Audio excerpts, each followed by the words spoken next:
Yes, thank you, Laura. With analyst Marshall Ferguson. Looking forward to this one today. The Edmonton Elks won the toss and deferred. So there's Mario Alford, new returner for the Alouettes to get this thing started. And a good return by Alford as he gets it up across the 40. They let go Philip Brooks last week, brought Alford in, and good place to start for Davis Alexander, still unbeaten in the regular season, Marsh, 13-0. Yeah, 441 yards against the Toronto Argonauts last week, and said that he enjoyed the comeback, but clearly showed that they have a lot left on the table. He wants to start faster here tonight. Alexander, yeah, 2-0 for the Owls, and comeback victories in week 1 in Hamilton, and then last week at home against the Toronto Argonauts. Here they go. Up at the 45, Alexander and the Alouettes against the 1-0 Edmonton Elks, above 500 for the first time since 2019. It's Travis Tice, the running back, injured in the opener, came back last week, and a good pickup on first down. Alouettes starting offense here. Donnie Ventrelli in a right guard as Cyril Hogan St. Don chips into center after a 6-game injured list assignment there for Justin Lawrence with an ankle injury back in week number 1. I love the fact that Kasim Ferdinand gets a little bit of love here. 2024 second team All-Canadian in U Sports as he comes out of Carleton, and looking forward to seeing whether or not he gets some early touches in this one. Good gain by Tice, 6 yards, so 2nd and 4.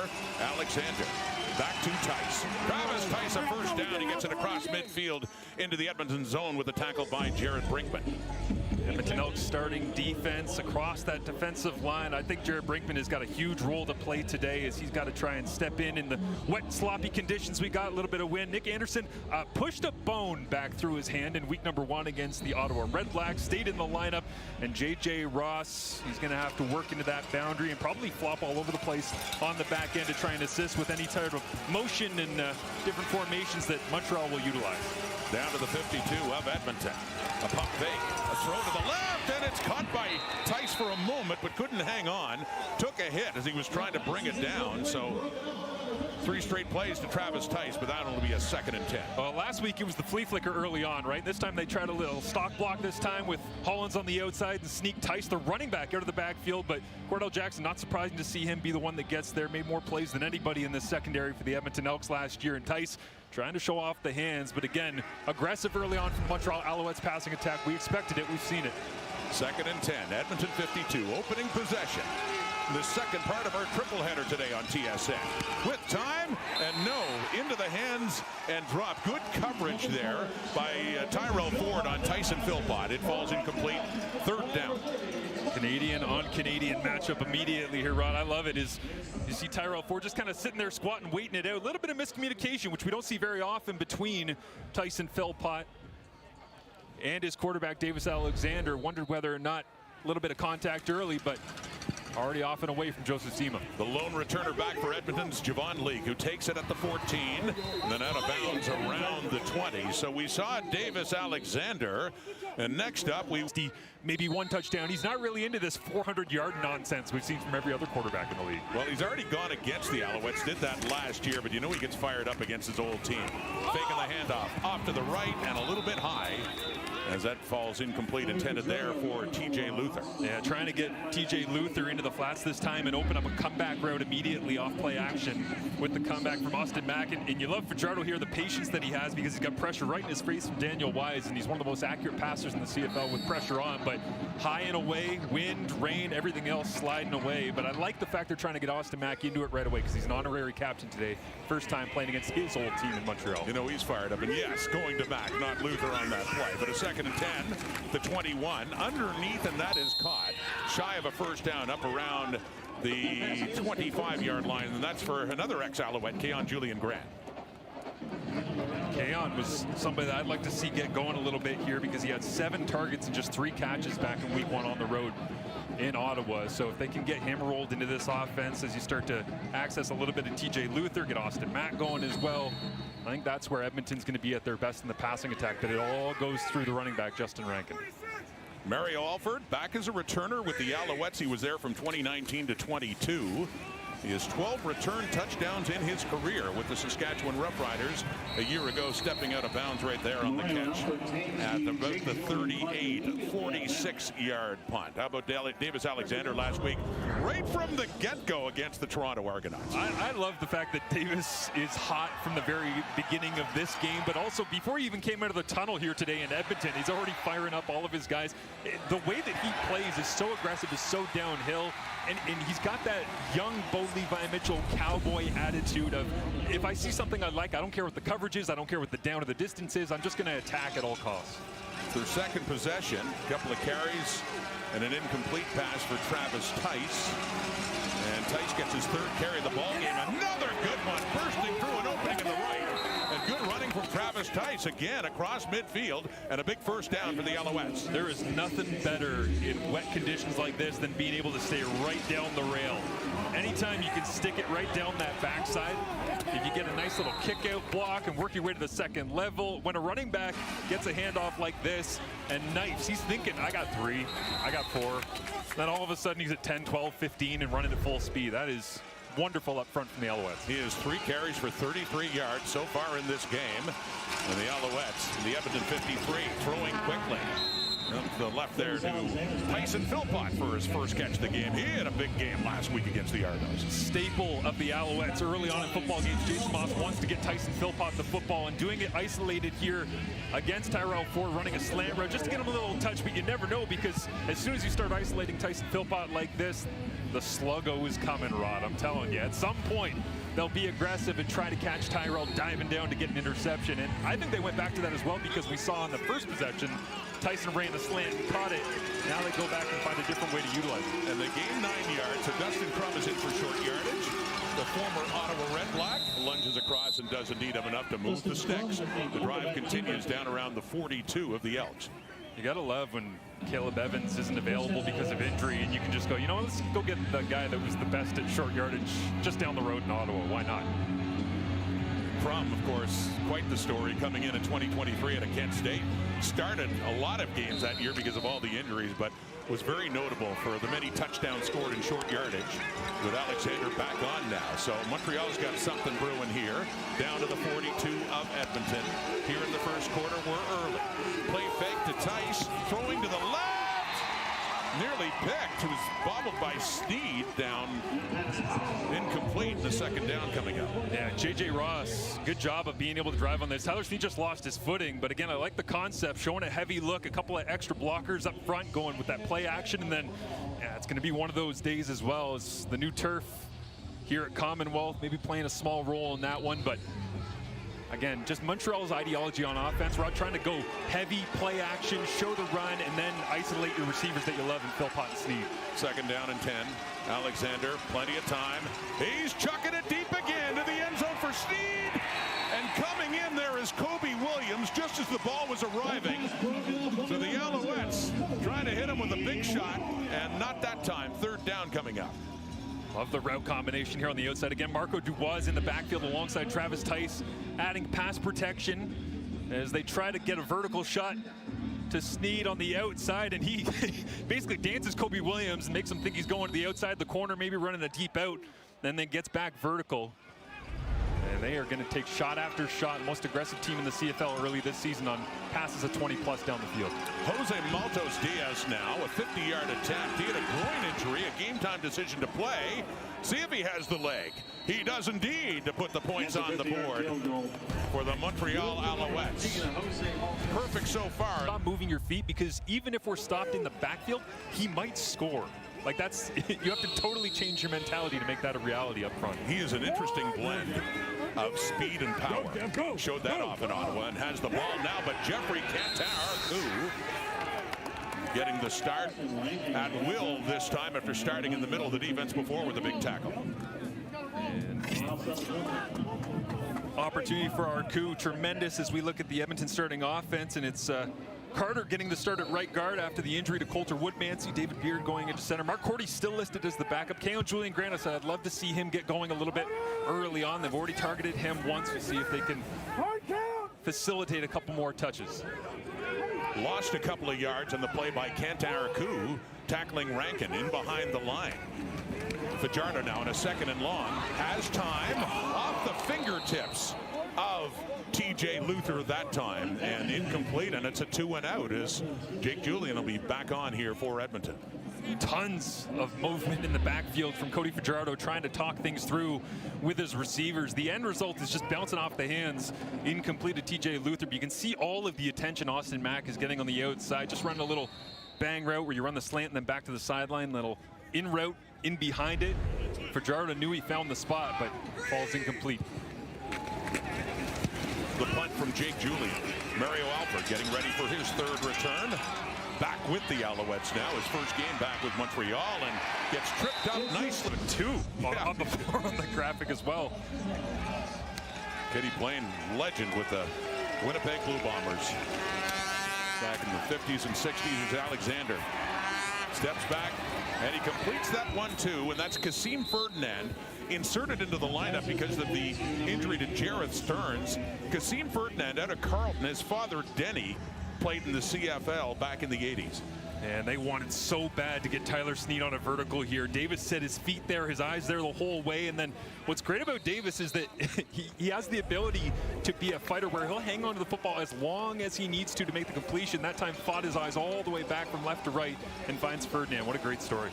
A CFL catch for Kasim Ferdinand, but he's off now, and Alexander is throwing to the right, and that is caught by Philpott. It's a 1st down. Up near midfield for Montreal, on the move again. We saw the forecast coming into this game, Rod, and we asked Davis Alexander about throwing in the wet, and he was like, listen, I'm from the Pacific Northwest. I played baseball growing up, all the rest. Look at him rip this thing to the outside as the rain has started absolutely pouring. Like, that's wide side. Yes, I understand that the hashes have been squeezed, all the rest, but from that left hash still to go all the way to the right on an outbreaking route like that as the rain is driving down, he's got these massive mitts that can just put the ball anywhere he wants. Alexander handing off. It's Travis Tice again. Has had a good 1st quarter so far. Shorter gain that time as he picks up a couple of yards. You talk about the rain too. Elks can't buy a break. Raining in Ottawa for their opener, although they did get the W. I will say, for anybody that's been asking online about whether or not I've made a deal with the devil in regards to the weather, I can say that the reports that I have done that are not true, but negotiations are ongoing. Well, so, I was going to say, you had that preseason game in Hamilton. You had the Elks opener in Ottawa. Now, you could say maybe it's them. They could say maybe it's you. When it rains, it pours, Ron. It does. They want it to rain W's, this organization does. They have one. Looking for another one today. Pressure coming on Alexander. He dances around, still on his feet. Wants to take off. He just shovels it off and completes it on the Elks sideline there. So, incomplete pass and a 3rd and 7 coming up here for Montreal. Yeah, the eyes all over the place, right? Like, just trying to, he starts over here, then he comes back here, and then he's eventually going to go here, and none of it's going to work. So, eventually, you just got to get rid of it. And smart play from Davis to pump and run and get away. And Malik Carney, one of the best players in this defense, also happens to be a tremendous leader since they brought him in free agency. Mark Killam could not be more thrilled to have him helping that room figure out what it means to win. And 2 returners back for this punt by Joseph Zima. TJ Luther as well, but at the bottom there, it's Leak who wants to let it roll into the end zone, and he does take it down around the 2. Good coverage on special teams by Quentin Arcou to pin the Elks deep in their zone down to their 1. Davis Alexander is a sponge when it comes to the game. His football IQ is through the roof, and Alexander is saying that Fajardo is the mentally tough guy you see week in, week out, loves his leadership. And then Fajardo telling us going into this game with a smile, he was very excited to get a crack at giving Alexander his first regulation loss in the regular season, and of course acknowledging how great of a story Alexander has put together early in his career. Yeah, Tom, was funny when he was talking about it. Hey, maybe he could be the one to end this streak to start the career of Davis Alexander. It's a poetic league because it's a 9-team league with a lot of players that know each other. And Cody, that was not lost on him. That, well, yeah, he's got all these wins, but I might be the one. So incomplete on 1st down. Here it is from his end zone on the 2nd down play, and that one just sails out of bounds as well. So a 2-and-out again, and they're going to have to punt from their end zone. Down 3. and getting late in the first quarter now. I think this is the difference that we see in the mentality between Davis Alexander and Cody Fajardo is that, like I said, Cody isn't necessarily a 350, 400, 450 kind of guy. He's not going to fight to the very death to get any sort of completion. He's going to accept the fact that the clock is running out. I will throw it away. We'll play another down. Whereas Davis, you saw in that last possession, yes, he throws it away as well, but he does it after going from 1 to 2 to 3 to 4 to can I run to, you know, it's just a different mentality. Different styles. Two former teammates. The punt there from Julian is a good one. Down to the 45 of the Owls from Mario Alford, who breaks a tackle, and he gets it across midfield. So again, in this entire quarter, the Alouettes have been able to venture into the Elk zone. They'll start inside. We'll save big this summer and stream the hottest shows, movies, HBO exclusives, and select sports now on Crave. You can scan the QR code on screen and get 40% off Crave with a premium annual plan. You miss reading these? I got to admit, I thought I was supposed to read it. Marshall Ferguson. Got nervous. Our resident Shohei Ohtani. Well, you got a regular spot in the rotation, and now you're taking some at-bats. So. You keep saying I'm Shohei because I can do, you know, everything. I think we need to realize that Shohei Ohtani is Babe Ruth at every position. Okay. Yeah. Well, I think you're doing. I'd be happy with like a Davis Schneider, maybe. Yeah. Yeah. There you go. If you, yeah, you can pitch and take a regular at-bat, and I know you've done analysis before, and Grey Cup Radio you did color with myself and Dustin Nielsen did. It was awesome opportunity to call the game in which Tyson Philpott scored the big game-winning touchdown for the Montreal Alouettes. The injured player is the long snapper. That is Luke Burton-Cron, injured on that play, the punt and the return by Alford. So he heads off, and it's Montreal football with a 3-0 lead. They're at the Edmonton 52. Under 4 minutes to go until first quarter time. Back to Travis Tice and Noah Taylor coming in, or excuse me, that's Nick Anderson, middle linebacker, coming in with the tackle. Yeah, great defense from Nick Anderson filling inside, but it was Joel DeBlanco that they were trying to play off here, where Jacob Mason lines up and he's going to head towards the flats to the right side of your screen. They're trying to drag DeBlanco out of the picture. It's a read for Alexander, where he says, well, if he's going to just stand there flat-footed, I'll give it inside. The problem is there's a total freak at middle linebacker who's going to jump in and make the play for you anyways. CFL Rookie of the Year 2 years ago, Nick Anderson. And making the move to the middle. 2nd and 8 now. Right at the Edmonton 50. 4-man rush. Alexander chased out. Rolling to the right. Taylor is chasing him down, but he gets away and he gets to the first down mark as well. Just enough for Davis Alexander to move the sticks again. And the mobility is so important to his game. He's not going to win a 40-yard dash against anybody, but he knows when and how to use his legs, which again, when you think about the evolution of Davis Alexander as he is going to evolve inside the Canadian game, being able to see him make his way towards the sideline like that very gingerly kind of brings back memories of being on this field previously with the hamstring. Yeah. But I do love the fact that he knows when and where to use his legs, and he doesn't necessarily force the issue. You know he wants to be a little more careful in the slick field here in this rainy day too. And he is back to pass again, and he has all kinds of time. And finally checks it down to Tice, who takes a big hit. As soon as he catches it, it's the nickel linebacker, Kenny Logan Jr., timing it up and coming in and just nailing Tice as he got the ball. Yeah, Logan Jr. ends up making the stick at the end of the play, but this is a total issue. I mean, it's basically like you can't have a coverage sack, but it's a coverage whap as soon as you hit him in the open field. As Travis Tice, not exactly the beneficiary of just having to make whatever is thrown his way by Davis Alexander, but Logan Jr., a huge rookie year last season, and I love being able to see him come downhill and lay the wood a little bit early on. In his second year at Kansas, Logan, 2nd and 10 at the Edmonton 41. Just rushing 3 again, time and underneath the Tice, and does better that time. J.J. Ross first got it started, Taylor to finish it off, but not a first down, but works it down closer. And again, this is Davis Alexander at his best. He's going to look to the right. He wants to get a vertical shot, little pump, come back to the left-hand side. Marco Dubois is not there. Okay, check it down underneath. On 2nd and long, if your quarterback can get through 3 and 4 progressions to set you up for 3rd short like this, like that is high-end processing stuff. It's not a fluke that he's 13-0. It's plays like that. He got 9, so 3rd and 1, and second time this game, Dustin Crum is in short yardage. Doesn't get much push, I don't know. They grab him, Jalen Garnes is in. He needed it a yard. We'll see where they spot this, but he did not get much of a push at all in that third down play. I mentioned Jared Brinkman off the top. In these kind of conditions, it's your interior defensive linemen that have got to dig in, and whether it's throwing yourself at the bottom of the pile or being able to get a push, it starts in the very middle and then wrapping around the edge, as you say, Rod. Jalen Gurns coming to make the play, but you can't get any lower than that. Noah Taylor sacrifices himself at the bottom of the pile, and everybody else follows suit. And Marsh, that is a turnover on downs. Crum couldn't get the first down. In fact, probably lost a half yard, or right around actually the 32. So about the same. Edmonton offense, bottom line, is back on the field now. So big turnover going the Elks' way. They take over outside the 30. They're down by 3, final minute of the first quarter. Off to the left for Austin Mack. Fajardo to Mack. How many times did we see that combination?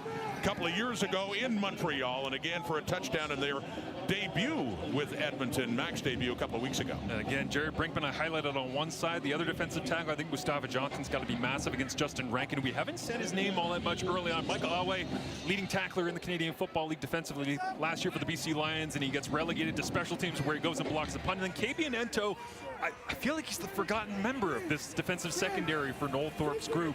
He makes a lot of plays given the opportunity. Ton of length on the edge. Whistles out after the snap of the ball. On 2nd and 8, it was just a couple of yards picked up. Fajardo to Mack. And that turnover on downs as well is procedure. Edmonton number 53. It's a 5-yard penalty. Remains second down. Interesting as Bordner gets the penalty called against him, but you think about the back and forth of the punts here, right? With a 3-0 game in the end of the first quarter. It's big returns by Mario Alford, a great punt by Joseph Zima, and increasingly you're getting backed up, and Edmonton's losing the field position battle. But a turnover on downs gains you an extra 20-30 yards that you have to try and take advantage of and eliminate penalties like that. A much-needed reset for the Elks. However, they're in a 2nd and 13 now after the penalty, a procedure call. So here we go. Fajardo has all kinds of time. And he has a receiver over the middle in traffic. Austin Mack. Big catch in a crowd up near midfield and a first down, Edmonton. Unbelievable, hanging in the air. Austin Mack, it's like they show you a ton of pressure. They'll go cover 0 where there's nobody in the middle of the back end, and they bring a bunch of fronts, but you got Micah Alouettes in the game, middle linebacker. It's a nice little thing when Tyrese Beverette's out to go, you know what, let's just bring in the leading tackler from last season as well to see how he can do against the running game. But here we go. Oh, here we go. Yeah. I was going to say, did you call that game? As an analyst, I don't know if I called that one, but former McMaster star quarterback Marshall Ferguson, give me some analysis on this player. That was against Waterloo in our homecoming game. Mike DeCroce, Hamilton legend from Bishop Ryan, made the big play down the right sideline, played a little bit with the Winnipeg Blue Bombers. That was a game at Windsor. Matt Parasini, legendary marauder as well, ends up making the grab on, I think that play was Delta, I believe. It was a little bunch concept we ran, Rob. Got to find a way. Sharp memory. Here the Elks with the ball to start the second quarter after that big play to Mack.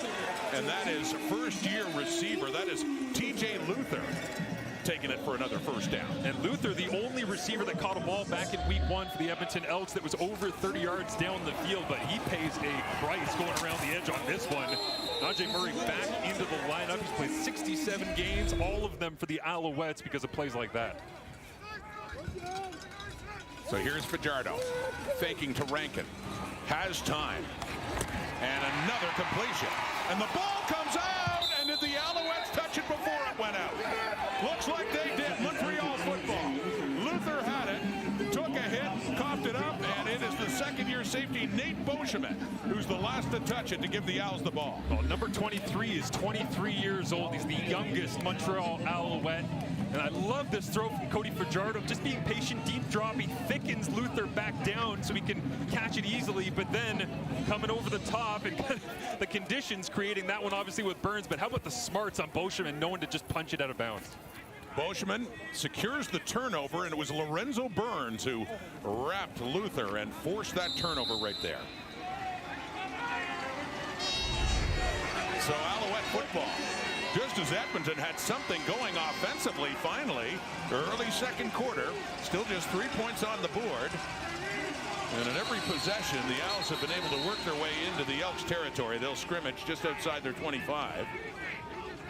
Timeout, Montreal. Davis Alexander, I think, was trying to convince Jacob Mason that he needed to be in a different location to set up the formation. So you hate that when you're flying off the sideline after a turnover, that you get the call wrong or there's miscommunication in the huddle. But Montreal thankful to have possession to work with regardless. There's so much adrenaline when you get a turnover like this, Rod. You come off the sideline, it's like you're just trying to figure it out on the fly of exactly where people need to be, but that boost of adrenaline will carry through the entire roster as it has with the comeback victories from Montreal the first 2 weeks. For Nate Boschman, starting at safety, he was a backup to Marc-Antoine Dequoy a year ago and drafted out of the University of Calgary. Back here in Alberta, in Edmonton. The Alouettes leading, and Alexander completes that pass to Tyson Philpott. That's enough for another Montreal first down as they work their way up. And the early trend here is heavy sets for the Montreal Alouettes up front, whether it's 6 offensive linemen, Jacob Mason coming in, Marco Dubois, as well as a slot back, fullback, H-back look. But go and play action off these heavy looks, just loading the box and then finding ways to isolate Tyson Philpott on Tyrell Ford. Like, that is the theme so far in the Montreal passing attack. Going after one of the best Canadian defensive backs listed in the CFL top 50 players for us here on TSN, but Tyson Philpott getting work early. And so is Travis Tice. Busts it outside and has a good pickup again. Tice is running well. That'll set up a second and short for the second-year running back Tice. Banged up in week 1 against the Hamilton Tiger Cats. Jamal Peters laid a thump on him. And Tice out but back in now, and the patience on the run, and also gotta love working his way around that left-hand side. Just the patience to know that if he waits out his blocks, they'll set themselves up. Sage Dockstader holding it down on the left-hand side that time for Tice to open him up. They're still waiting for Stevie Scott to come back, their injured running back. But Tice, busy day, and not much there. He is greeted before the line of scrimmage. It's Jordan Williams in a pack there to deny number 5 to push him back and set up a third down for Montreal. And Jordan Williams crossing face as that offensive line trying to hold off the big man, but he's in the backfield before Tiger Shanks, Marco Dubois, or Donnie Ventrelli on the right side of that line can do anything about it. Just the quickness off the ball that time, winning the rep. Zima to punt. Pressure's there. They nearly got to him. Javon Lee, lone one back, and right at the sideline, they whistle it down. He stepped out after catching it. A 51-yard punt. Barely gotten away by Joseph. He basically said, we have an expectation to win in the building, but we had so much stuff we had to clean up from week 1. Like, he's never going to be satisfied, right. But that's the mentality you need if you want to win more than just a week 1 game. For Mark Killam in his second year as the head coach in Edmonton. There's Justin Rankin. Ran so well against the REDBLACKS 2 weeks ago, and that's his best carry of this game. Yeah, TJ Luther working on the right-hand side this time. As you see 88 right there, he's going to work his way up to the second level, but it's the right side of that offensive line, block it down, and then again, just enough of a love tap that time on the edge. Lowell Uguak, I think, making contact with Brendan O'Leary, Orange, the big body free agency addition. But I love how the receivers in both of these offenses work down the field, because they know the mentality is if they're going to be on the field, they have to.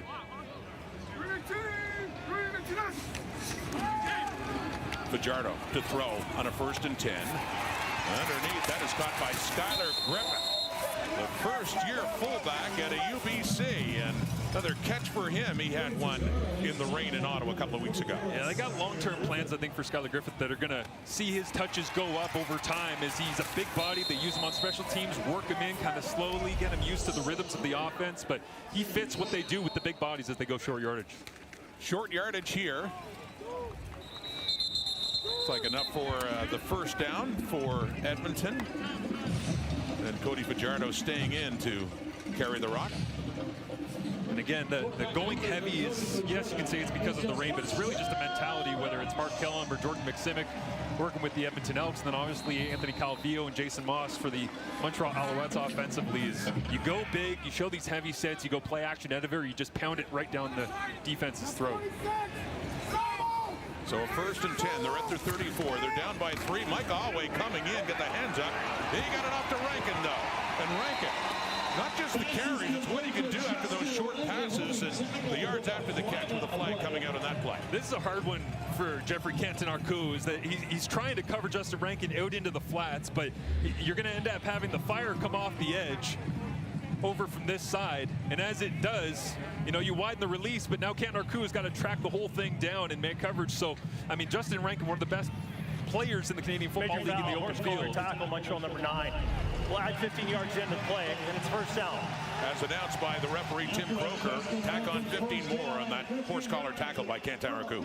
I love when we were talking as well as we see the horse collar tackle here at the end of the play from Canton Arcou, just trying to catch up to Justin Rankin, which is not. He's got his hands on the top of the nameplate, which qualifies for the penalty. But I love this week when we were talking to Rankin, and he said, I don't train as a running back, I train as a football player, because my dad told me the more I could do, the harder it will be for teams to take me off the field. So here come the Elks now, inside the Alouette 50. Still looking for their first points of the game, and that one a little bit of a mix-up. He wanted Luther, who wasn't looking back at his quarterback. It falls incomplete. And this is vintage confusion up front from Noel Thorpe, defensive coordinator of the Montreal Alouettes. I absolutely love when you end up seeing just people flying off the edge. You see Micah Awe make his way around the corner. This time Skylar Griffith has to pick him up, but you also have extra couple of linebackers in the game. They're roaming around, and Canton Arcou as well. I mentioned from him playing that middle linebacker spot. Yes, he's officially designated as being that guy in that spot, but of 121 snaps so far this year, he's only played 19 as a true middle linebacker. From the 48, second down and 10, they've got him. First sack of the afternoon, it's Wesley Sutton, the boundary halfback, coming in on that play and takes Fajardo down, and Edmonton will have to punt. And again, you start going through what Noel Thorpe is doing defensively and trying to line people up in strange places and personnel packages, 4 across the board up front. But you're going to end up seeing Wesley Sutton fly in from the secondary as they drop out a defensive lineman. And then you get Rankin matched up against the quickness. Nice little outside-inside move from Sutton for the sack. So Julian to punt it again. And off the hop, Alford watches it bounce and picks it up at the 8th. Mario Alford, an Alouette once again, and tackled there, and a late flag too. And a late hit being called there against the Edmonton Elks, Tyshawn Blackburn. So tack on more yardage for the Alouettes to start. But the Montreal defense gets some heat on Fajardo. Wesley Sutton coming in. Still just a 3-point. The violence into the digital signage on the sideline there. And keep in mind as well, because we now have teams in all stadiums across the CFL that are on separate sidelines, we don't see very much of that anymore. Not as much, no. Well, there's Tyson Philpott on that hitch and turning it up too, and another first down for Philpott and the Alouettes as they get up to their 48. I love the unquenchable thirst that Jason Moss has for trying to get the football to Tyson Philpott. Like, he is constantly underhydrated when it comes to getting the football to number 6. It's the best because he calls these plays, whether it's a screen or a called isolation slant route like earlier on in the first quarter, they just draw up so many different ways to get Tyson the football. 4 catches, 59 yards. He had 9 for 193 and 2 touchdowns last week in their victory over the Toronto Argonauts. Leading now, but just by 3.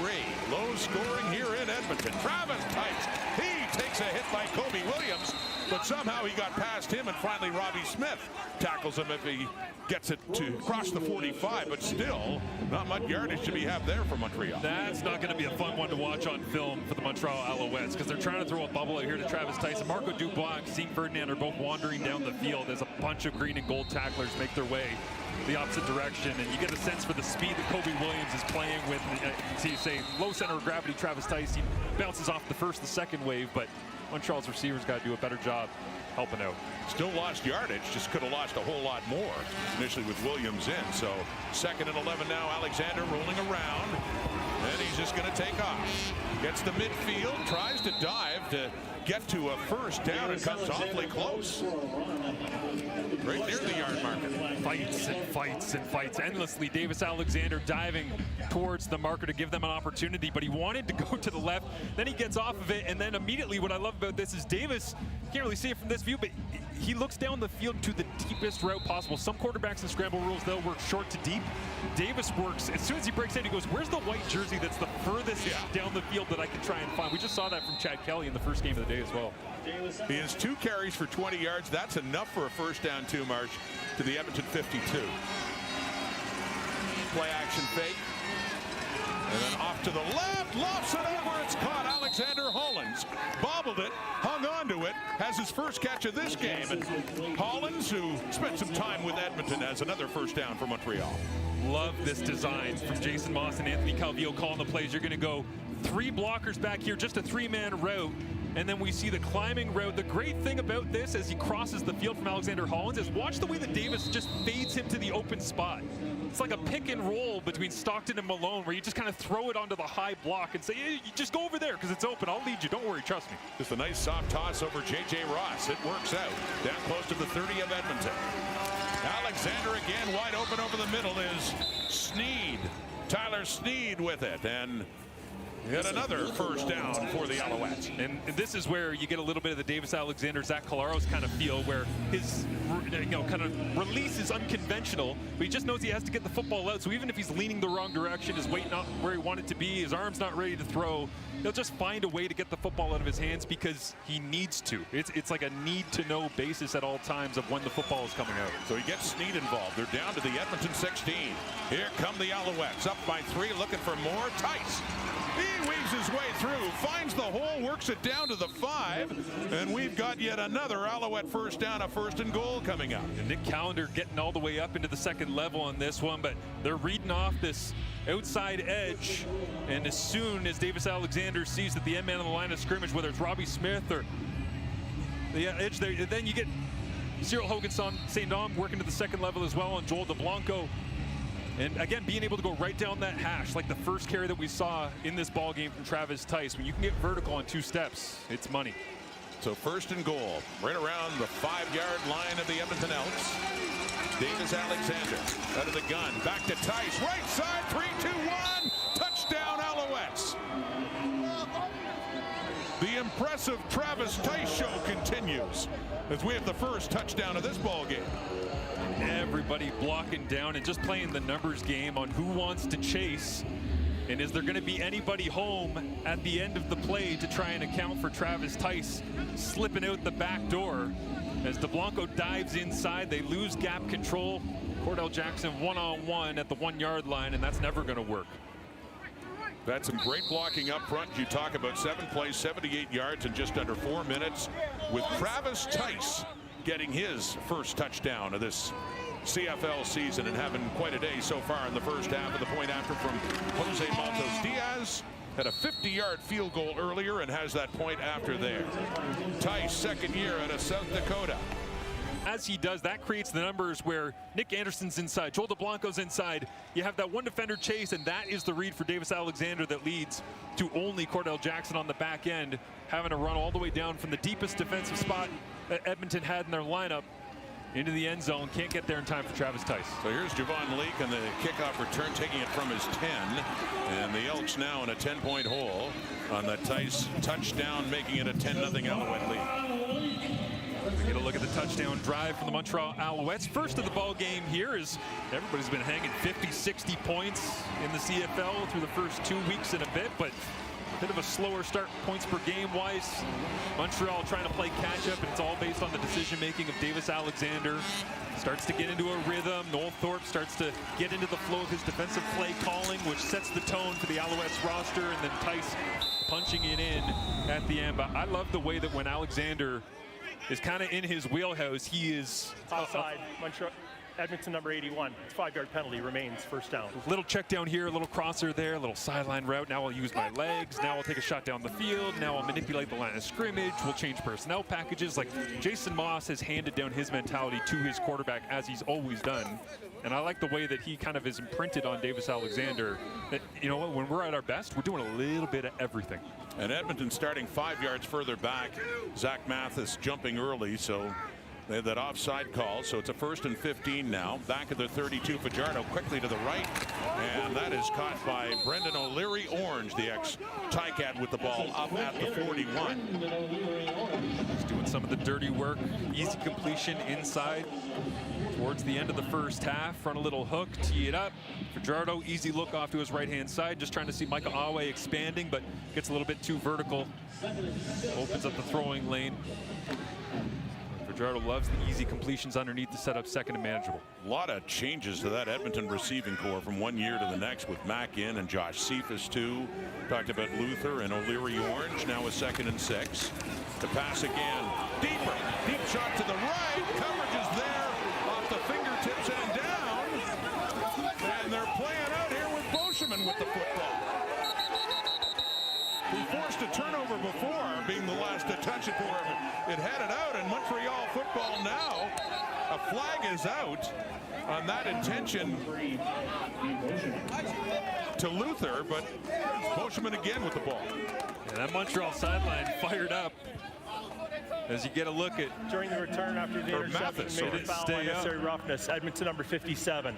15 yards out at the end of the play. First down, Montreal. little help from his friends. Wow. So that bounce around never touched the ground and scooped there by Beauchemin on that pass intended for Mathis. And again, the thing that really creates this to me is Noel Thorpe confusing the heck out of the left-hand side of that Edmonton offensive line, because he lines up with a bunch of people blitzing, bails them out, brings a blitz from the secondary, and so Fajardo says, I don't know what's going on over there, I'm just going to the right, and then throws it up into double coverage because you're just forced to go away from the confusing picture that Noel Thorpe is presenting. And then a roughing penalty after that, unnecessary roughness, 15 more yards tacked on. So the Alouettes, 10-point lead, back to Travis Tice, scored the touchdown in this game, and they're already in the Edmonton zone, a short pickup on first down. And when Nick Anderson hits people, he's not the one who goes backwards, ever. It's just the way that he finishes every tackle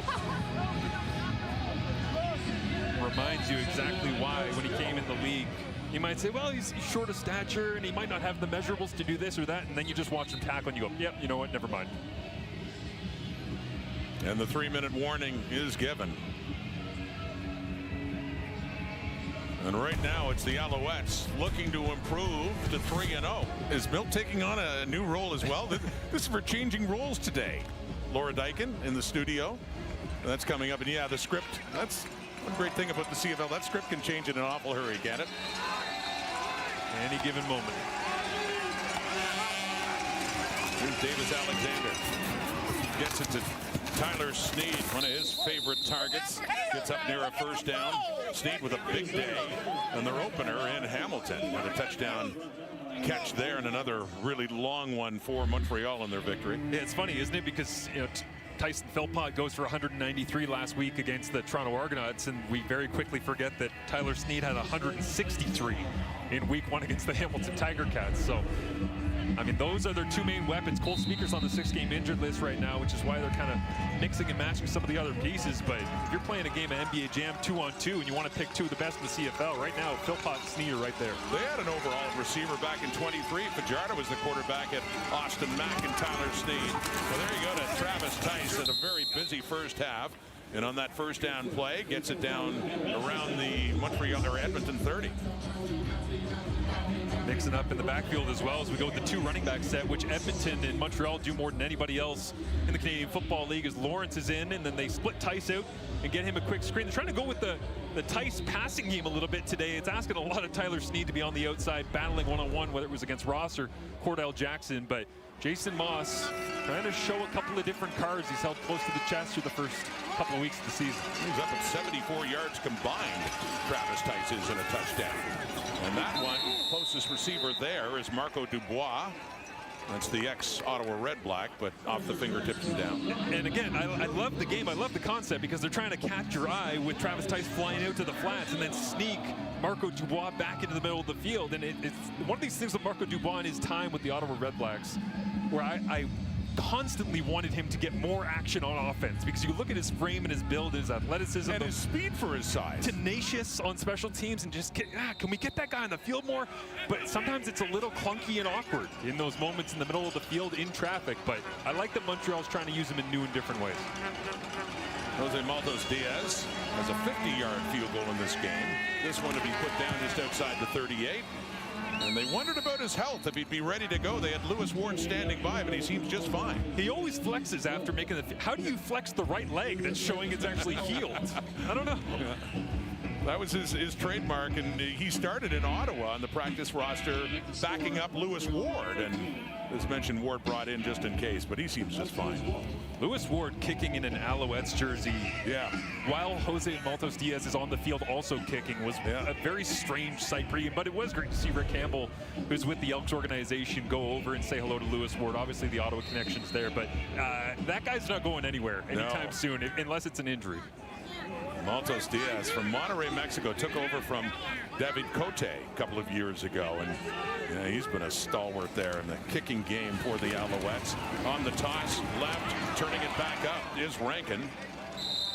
And a good pickup on first down late in this first half. And they go with a quick toss here, and I think it was Bordner that actually got out to the outside. Might have been David Beard, and getting an opportunity to kind of kick out the edge, and then the eyes, the vision that you see from Justin Rankin as they kick out Bordner, they block down with Brendan O'Leary-Orange, and then all of us look at all those bodies out in front. Like that's we're throwing it back to the old Packer sweep in the Lombardi days when you're talking about that number of bodies on a quick toss in green and gold. Mark Cordy comes on. They have 6 offensive linemen. The fullback Griffith is in, handing off to Rankin. He turns it back. They had him in behind, but he turns this up. A first down and more down to the Montreal 45. And what do we say off the top, Rod? Don't stop moving your feet if you're on the offensive line, because even if he goes sideways, if he goes backwards, it doesn't really matter, because Justin Rankin might just bounce it.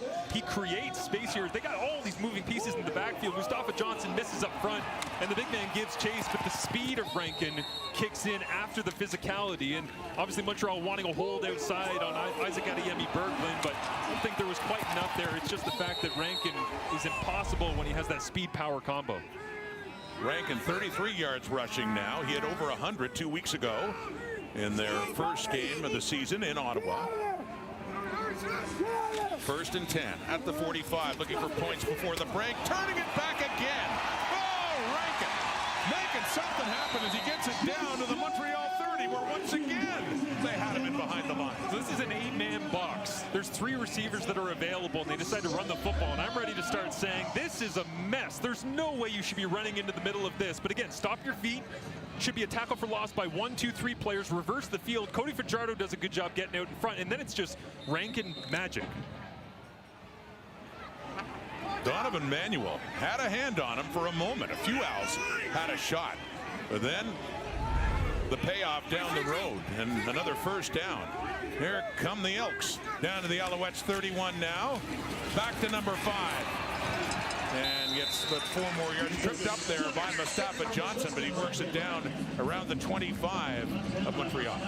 Interesting personnel package there too. Mark Cordy in the ballgame, 6 offensive linemen. Skylar Griffith as well. The fullback is in. They shift Austin Mack to one side with TJ Luther. Then they move Griffith back the other way.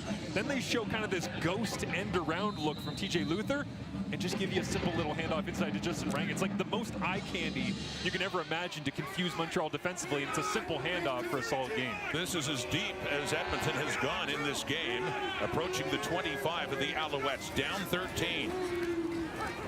Fajardo steps up under pressure, and he picks up some valuable yardage down to around the 20, and looks like another first down here for Edmonton, or very close. Fajardo, I think they were working a little 2-man game to the outside with Luther and Mack. They wanted to get a little rub and maybe a wheel down the sideline, but Fajardo battles to the very end of this one, takes the hit at the end of the play from Micah Awe, who stepped away in coverage. And waiting on the spot for it. Looks like they'll measure it, Rod. Yeah, Tim Croker calling the sticks in. Have a measurement here on the carry by Fajardo. Very close on that second down play to a first down. And yeah, a touchdown for Edmonton would be awfully nice before the end of the half. Down by 13 here. And we looks like what, about an inch or two? Getting to that point as well inside the score zone, where teams in the CFL have been more in 2026 already than they were all of 2025 in terms of percentage. And the more work you get in the score zone, the more comfortable you get with taking these shots to the end zone and being willing to be daring. Fully expect short yardage package to plunge forward here, but once you're inside the 20, all bets are off at the end of the half for Edmonton. It is Cole Snyder, the short yardage quarterback, who is in for Edmonton now on a 3rd and inches, approaching the Montreal 20.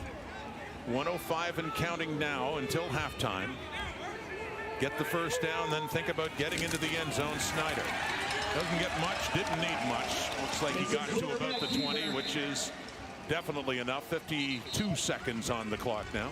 Well, that's one of those as well, because it's their first time having to go short yardage in this season, where you work all training camp and every week in practice, and week 1, week 2 of, are we going to have to? And there's a moment of hesitation you can tell at the line of scrimmage where it's like, okay, now it's for real. Like Montreal's defensive line that's firing off the football is ready to go. And again, here we go. Open up the playbook. End of the half. You're down by 13 points at home in your home opener. You're 1-0, trying to go to 2-0 for the first time since 2019. What does Jordan McSimic have dialed in for Cody Fajardo? Big moment, late first half for this Edmonton offense. Fajardo has time, off to the left, down near the 5. And good coverage, Boschman there on Austin Mack, and he got a hand on it, but it falls incomplete. And love the idea of trying to get Austin Mack the football, but this one just took a little bit long to develop. He's going to cross the field all the way over here, and you slip O'Leary Orange out the other direction. And you can see it's a good matchup.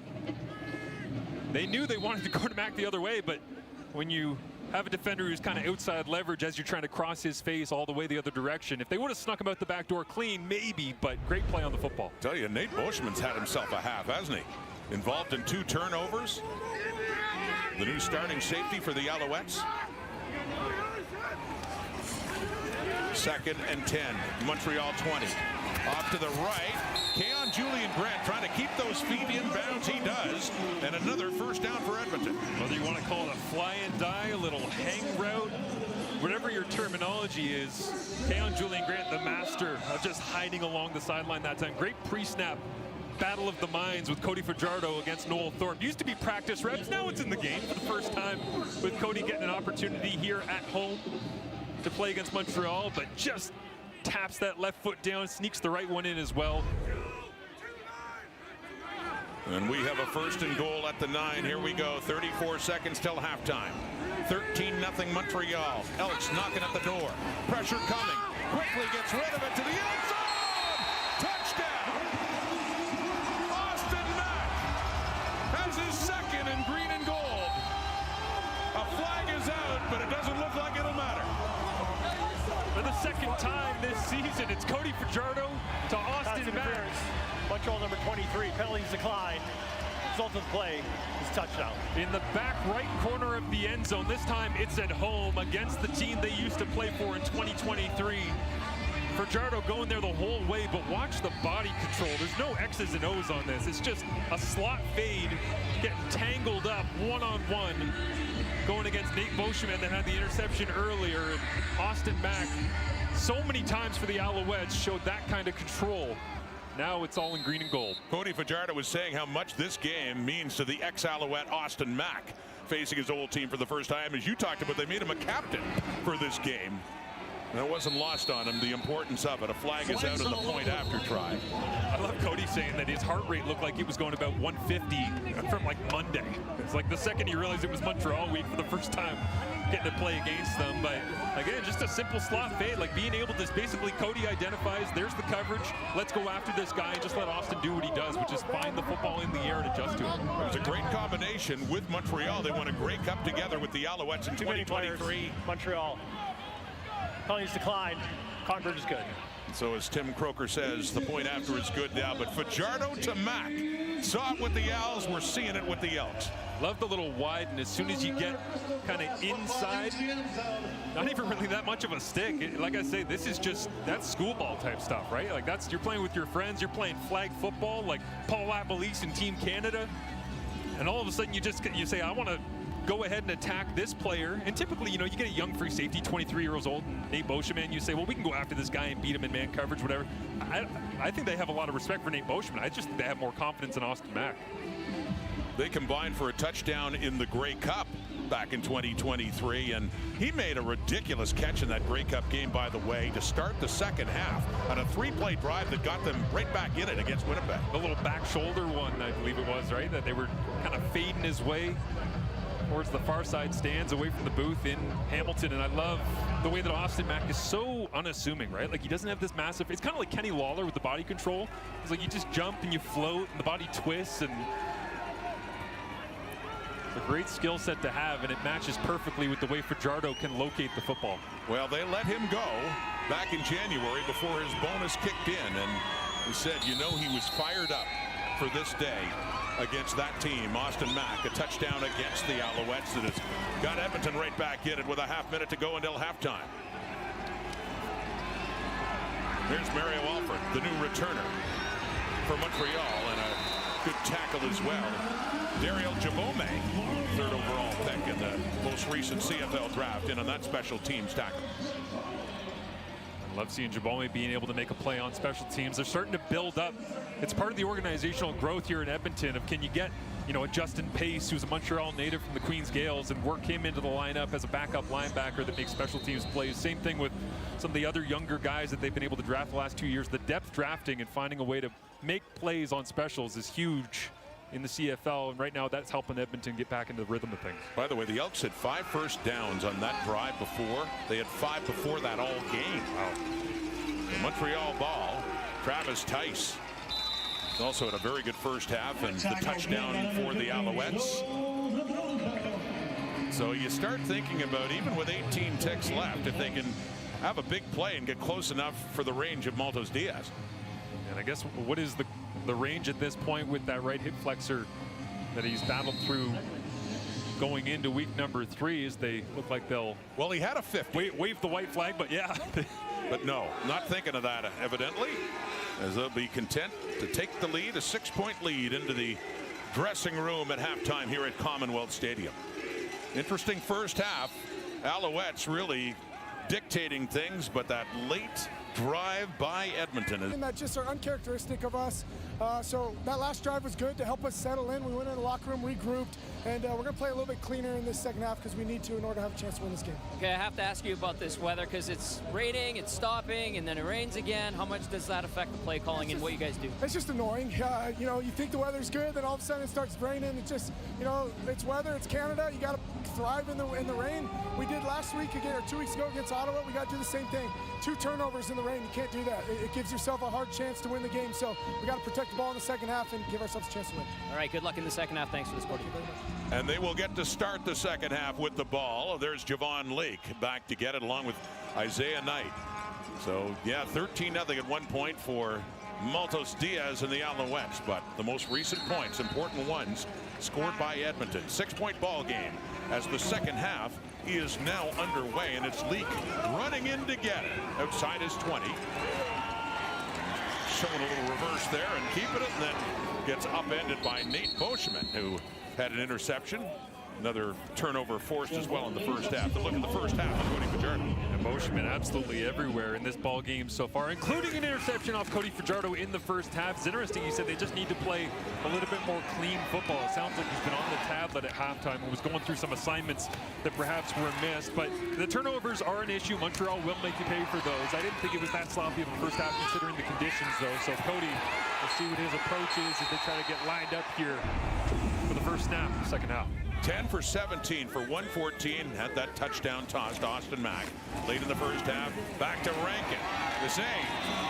Everybody in the studio, they got to run number 5 more. Well, that's a good way to start for the Edmonton offense. I love Milt's thought process on that of like, you go in, they're going to take away our best guy. We got to work it. No, just give it to your best guy. That's all this is, right? It's down the hash once again, just hitting it north-south. And like Brendan O'Leary Orange doesn't touch anybody because the defensive end runs up the field.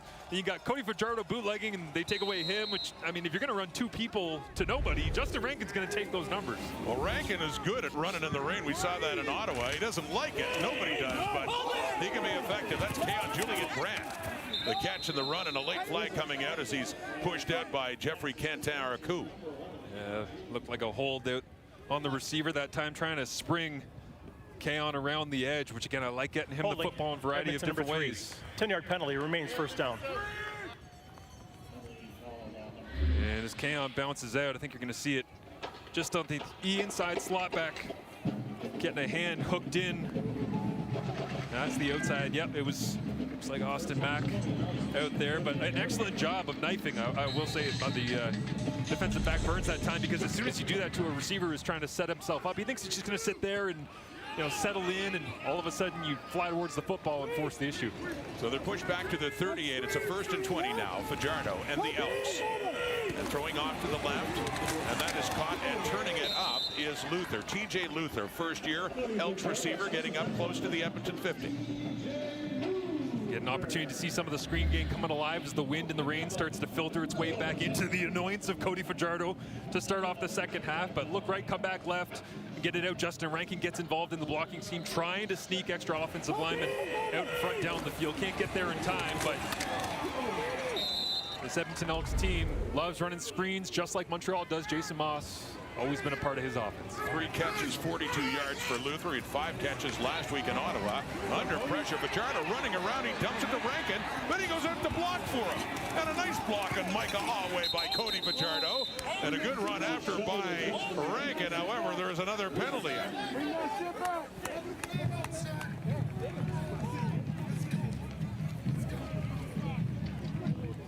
Cody down the field.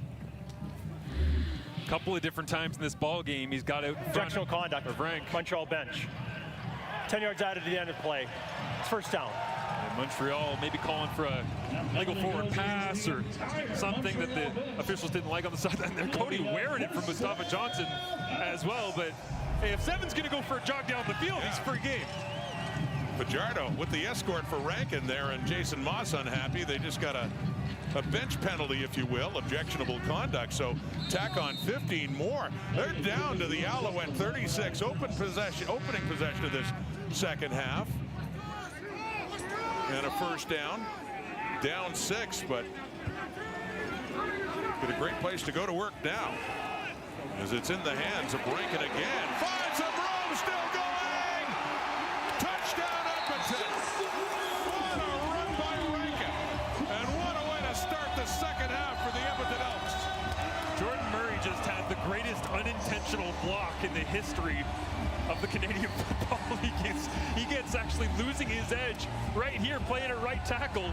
And Isaac Adeyemi Berglund is going to shift him. He ducks his head, he gets lost, but whoops. Now I'll take care of you, Mustafa Johnson. No worries. Just open up a little running lane for Justin Rankin. Then it's off to the races. This guy is a scoring machine. He had, coming into this game, 20% of the CFL's explosive rushing plays over the last year and a bit. Since 2025, he had 5 of the 20 across the entire league, and he adds to that once again here at home.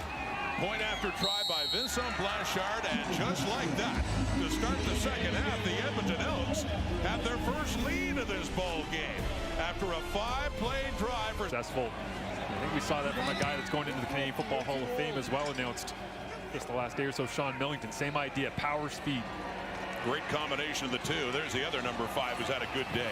Travis Tice hit a touchdown in the first half, and he is on that kick return with the escort out, with some calling for a flag there against the Elks.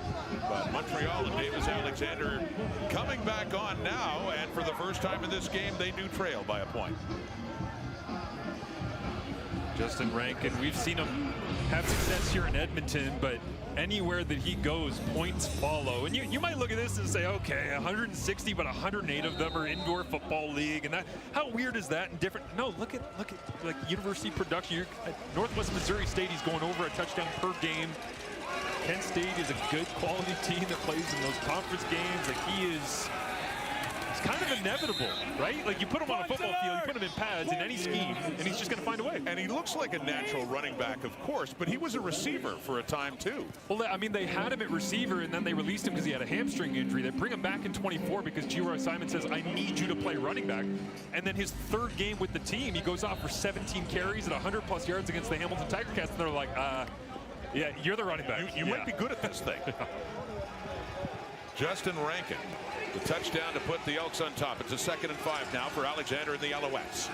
Inside their 40. Throwing, caught, first down.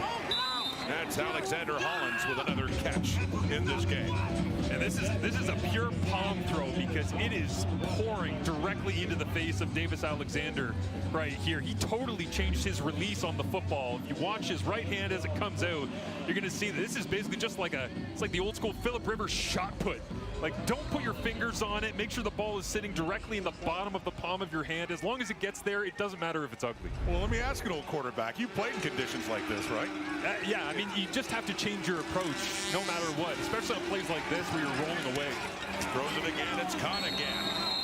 And Kasim Ferdinand His second catch of this ball game. Young Ferdinand's second year out of the Carleton Ravens program with the rain pouring down. But again, with Davis Alexander, like we just talked about how it was such a hard thing to just throw a little curl route. Now you're rolling to your left. You have to square up your hips and still get pace on the football.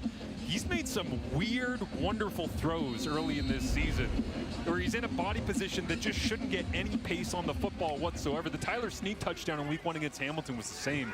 Standing in the pocket, just has to rip it. And somehow it always seems to come out the right way. And Ferdinand embracing his chance to get into some CFL action now. Mentioned a couple of catches in the first down carry. Nothing there for running back Shamari Lawrence with his first touch in this game. Lawrence that got more reps a couple of weeks ago against the Hamilton Tiger Cats. Yeah, Lawrence doing a good job filling in. A little bit of pop, inexperience, trying to settle himself into what the CFL game is all about. But again, Nick Anderson in the middle of that defense, being able to fire downhill in between the guard and the center. He sniffs things out so quickly. His eyes are so good at identifying these CFL run concepts and attacking. Not much of a gain there. Still 2nd and 10 now. Alexander flags out, heats on, gets away, tosses it deep for Hollins, just beyond the reach. Falls incomplete. Mentioned a flag out much earlier.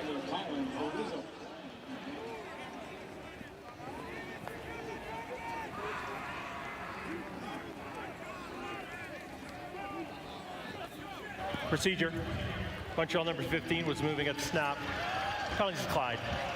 It's 3rd down. Well, it might be good that it fell incomplete because that one would have hurt more for Hollins if he would have been making the big diving catch and missing it. But I love as well Davis Alexander, like his dad was a rugby player, and when he breaks the pocket on this play, he tucks it like he's running, and he looks like someone's just breaking free, but then immediately his mentality switches back to find the deepest target possible. And so Joseph Zima to get it away inside his 50. A little more heat on him as well. The Elks have been doing that. And Leak watches it roll, and that's a wise decision. It goes into the end zone and rolls out of bounds, so they don't give up the Rouge, and they get the scrimmage from their... Told us, man, it's June. What's up with this rain? Well, yeah. Justin, here's the hardest rain of the day, and you got the football again. I was going to say, he doesn't seem to mind it. He does mind it. He told us that. He hates it. But he seems to do well in it, like he did in Ottawa a couple of weeks ago. The way he was talking about it, you'd think he was like a California kid or something that just despised having to play in anything other than, perfect 80 degrees and sunshine or whatever. But, yeah, he says he wants to make people miss in the open field, not run through them. And when you're playing in the rain, you kind of got to run through people. He says, I just do it because I have to, because I can, not because I want to. I choose to play this game a certain way, but the rain demands a certain style. Now 105 yards on the day on the ground. Fajardo being chased there by Mustafa Johnson. Cody Fajardo with the carry for the first down. Keep this drive going for the Edmonton Elks. Twist up front. They kind of run themselves out of their pass rush lanes here as Isaac Adiemi Berglund ends up kind of flowing himself down inside. You got loopers coming this way and all the rest. And as Fajardo breaks out, it's just an impossible assignment downfield for Najee Murray because Fajardo's going to outrun Mustafa Johnson. But as soon as Murray turns his back, I mean, the rain and the wind is at the back of the Elks right now. It's driving, but certainly changing the feel of this offense, and now this one slides out of the hand of Fajardo. That's Luther, TJ Luther. He got up after the catch. They were scrimmaging right at midfield, and he's got a good pick up there for a 2nd and short coming up. And Rankin did say to us about the game in Ottawa, he said the raindrops were huge. I've never played in a game that wet. I guess he hadn't played in Edmonton for a home game in 26. He didn't have to wait long, did he? To find something either comparable or worse with this rain just still beating down. They're trying to get the ball out of the hands of Luther there as he was down when he caught it, but got up. And they mark it after an 8-yard pickup, so a 2nd and 2 ahead here. Momentum has really swung since late in the first half in favor of the home side. Play action pass coming here, Fajardo, and tied up was Mack. Got tied up with an Alouette defender. A few complaints about that, but he heads back 3rd and 2 here. And this one's going to hurt for Cody on film. It doesn't matter if you're watching the end zone cut or the all 24 or whatever. Like, and you can see his hand. He's saying, "Sorry, man. I thought you were going to go high." Cody was thinking that Austin Mack was going to come out and run it this direction, but he ends up throwing it too high as Mack runs it thick all the way across the field and just not on the same page. But also, the bigger problem more so than the rain when you're running a route like that and trying to be on the same page, even if you have great chemistry like Mack and Fajardo do, the wind, just pushing the football around here at Commonwealth. This is a 3rd and 2 at the Montreal 47, so a big 3rd down try here to Rankin. He breaks free, and he gets the first down and more. Much more. Rankin does it again. Rankin in the rain, and another Elks touchdown. Magic from Justin Rankin. Endless amounts of magic.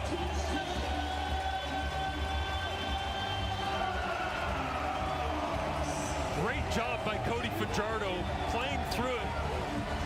But in the backfield, if you're Montreal, you're all over this. They fly it down. You're thinking, well, I'm just going to hand it off and we're good, but the numbers aren't there. You make Najee Murray miss. Then you make Isaac Adeyemi Berglund miss. Then Fajardo gets just enough of Murray. Out the back door goes Rankin. And we've talked about the power to speed combination. If you can beat a defensive lineman with your quickness, you can run through the arm tackle of your outside linebacker, defensive back in Najee Murray, and then you can outrun the rest of the defensive backs as the extra point here gets chopped wide. Yeah, it was bobbled on the hold in the rain. You could tell slick football trying to get it down, but no. So the kick goes where they had him in behind the line of scrimmage. That play, by the way, that was a 3rd and 2. Yeah. Goes 47 yards for the touchdown. Rankin with 4 carries for 99 yards in the second half. Here we are, barely halfway through the 3rd quarter. Here's Mario Alford on the kick return. And a great tackle coming in there. That's Richard Gibonor inserted into the lineup for Edmonton, and a great special teams play. Great play by Gibonor there, fighting off the block. But I mean, yeah, the thing that's frustrating about this for Montreal is it's 3rd and 2. You get to the line of scrimmage, you get the right call in, you defend it properly, and then Rankin just completely negates all of it. Hey, Seven, you trying to win, huh? You know that. You trying to win. You know that. Come on. Yeah, trying to win. Doing a good job of it here in the second half. Right now, they're up by 7. So challenge for Alexander, barely gets it away. Oh, coming across and nearly with the catch was Sneed. Another receiver looked to be the target. Tice downfield. Sneed coming across. And both may have had a shot at it, but it still falls incomplete. Yeah, Tiger Shank's doing what he can at right tackle, but he ends up washing Malik Carney essentially right into the middle of the play. You're going to see Carney get pushed and then end up going all the way up the field here. And so Davis Alexander breaks the pocket, which quarterbacks tend to have a bit of a love for doing when the conditions get wet and rainy like this, because you just feel like you need to escape and go find something down the field. But to be honest, if we get a chance to watch Davis play school ball for the next quarter and a half, I'm in. Here we go, 2nd and 10. And it sets up a screen to Tice. Breaks a tackle. Tell you, these number 5s are having pretty good days in this rainy field at Commonwealth. And Travis Tice, not one of those guys since he's been in the CFL that you think of in the upper echelon of running backs, right? It's the Dietrich Mills, the Brady Oliveras, and Justin Rankin. You know, you mix in Greg Bell in that conversation. But Travis Tice, if he's going to be this central to what Montreal is doing, game plan specific, maybe weather specific, maybe, but he's shown the ability to make plays out of the backfield in about 3 or 4 different ways today that we haven't seen a lot of in his time in the CFL. Well, he got enough to make it a 3rd and about a foot away now for the Alouettes. So trailing now in this ball game after leading most of the way. Dustin Crum is in short yardage. And a time count. And what a time to take it to end any thought at all of going for it on 3rd down. So Zima's going to have to come on. They're going to have to punt this ball away. It feels like Montreal was so frustrated by the spot of the football. Montreal has called a timeout before the time count violation. Timeout, Montreal. Okay, well, there you go. So they might have a shot at the 1st down now. Yeah, they took a little bit of extra time getting the personnel package in to go in short yardage because they were kind of in discussion with where maybe they thought it should have been a 1st down in the first place. But regardless, the timeout, and they'll set up again. But again, deep in their own end here, just trying to regain a little bit of momentum as Edmonton's offense is rolling with Rankin all of a sudden. Just an onslaught that started in the final drive of the first half for Edmonton. Down 13-0. The drive capped off with a touchdown pass from Fajardo to Austin Mack. And they have scored 20 unanswered in this game. Great start here in the 3rd quarter. Well, Crum keeps it.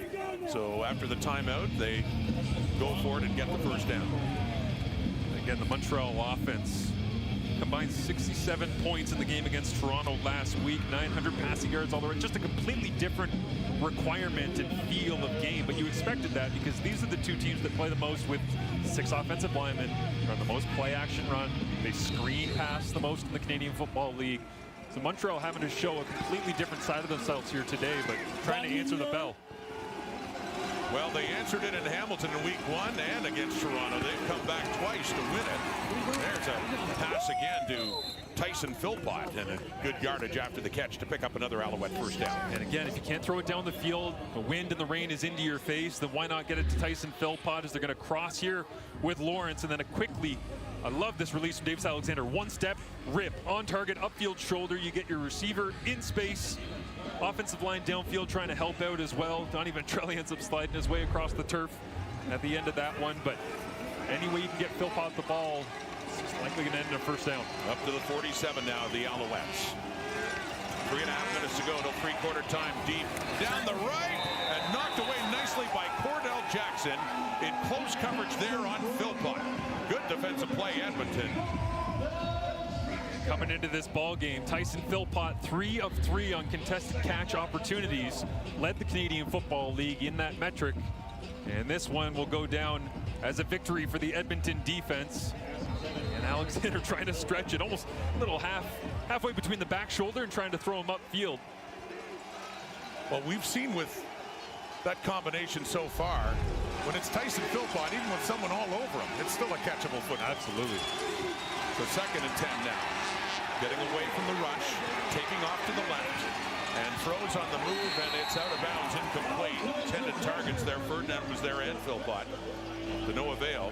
They'll be punting, and then a little exception taken there. Alexander to Jordan Williams. It was a nicer conversation at the end of the first half, right? Yeah. That one a little bit more intention behind it, I would say, but it is raining sideways, and it is not sideways in favor of the Montreal Alouettes right now. Alexander and the offensive line fighting for every little ounce of turf that they can claim, but the conditions are just brutal when you're going into it, and Edmonton trying to take advantage here for the next 2.5 minutes. They'll get the ball back still with time. You're right, a dominant third quarter by the Edmonton Elks. Lee comes in and looked like no yards there, but he does push it up across the 35. And Druziak, who Jason Moss said is the first guy he thinks of when he thinks of this organization. oh, Tom, yeah, first guy a lot of them think of. And I'll tell you, in this game, Rankin with the Alouettes defense is thinking of trying to find a way to stop him. But that is a great story about Dwayne Mandruziak. Part of the identity, you know, Marcia, this organization going back to the early 70s and all the glory years of then the Edmonton Eskimos and now the Edmonton Elks. Yeah, the amount of work it takes to be an equipment manager in the Canadian Football League. Like I've talked to Drew Stoshine that works for the Hamilton Tiger Cats. He's like, yeah, you know, we load up the truck and then we got to travel and then we do this and then we tear down and then we set it for the players and they never. And it's like, man, you think about the amount of time that you have to spend to care enough to make sure every player is taken care of, that the organization is in the best shape possible, that when people show up, their gear is exactly where it's supposed to be, when it's supposed to be there, as they wish for it to be. Dwayne did that for forever. For 50 years. That's unbelievable. It's just remarkable, everything that's happened. And for those that don't know or remember, back there was no organization as dominant as that organization in the late. They won 5 straight Grey Cups from 78 to 82. They were, you know, inspired the name at the time, the City of Champions, and along with the Oilers later on. But what a important figure in the history of the Edmonton Football Club, Dwayne Mandruziak. You saw Rankin before, and this play is not going anywhere, but it was a 1st and 10 at the Montreal 51. It's nowhere near as impressive as Dwayne Mandruziak, but I will say that Tom Gazzola being down on the sidelines and holding onto the umbrella in this rain and wind, if we turned him the other direction, it would have been a sequel to the movie Up, where the young boy would have floated away up into the clouds, I think. Where's Tom gone in the rain?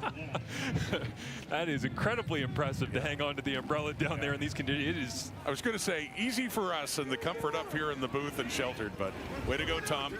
And keep a good tight grip on that umbrella.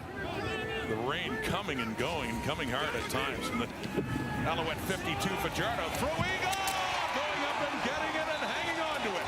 Despite being hit hard, is Josh Cephas, one of the new receivers for Edmonton with his first catch of the game, and it is a big one. He took a hit from Lorenzo Burns, who's still down. Yeah, I think this might have been friendly fire. Was it Micah Awe that was flying out from middle linebacker? And you see the out stick, and then Cephas is going to bend it back in, and Awe is going for the shot, and unfortunately looks like 20, catches it from his own guy that time, but what a throw from Fajardo to Cephas, and again back spiraling, and yeah, just clipped, and you heard the pop in real time. And always standing there to look over his guy. One of the hardest hitters in the Canadian Football League, and when the angles of football are inevitable when you're flying out for middle linebacker.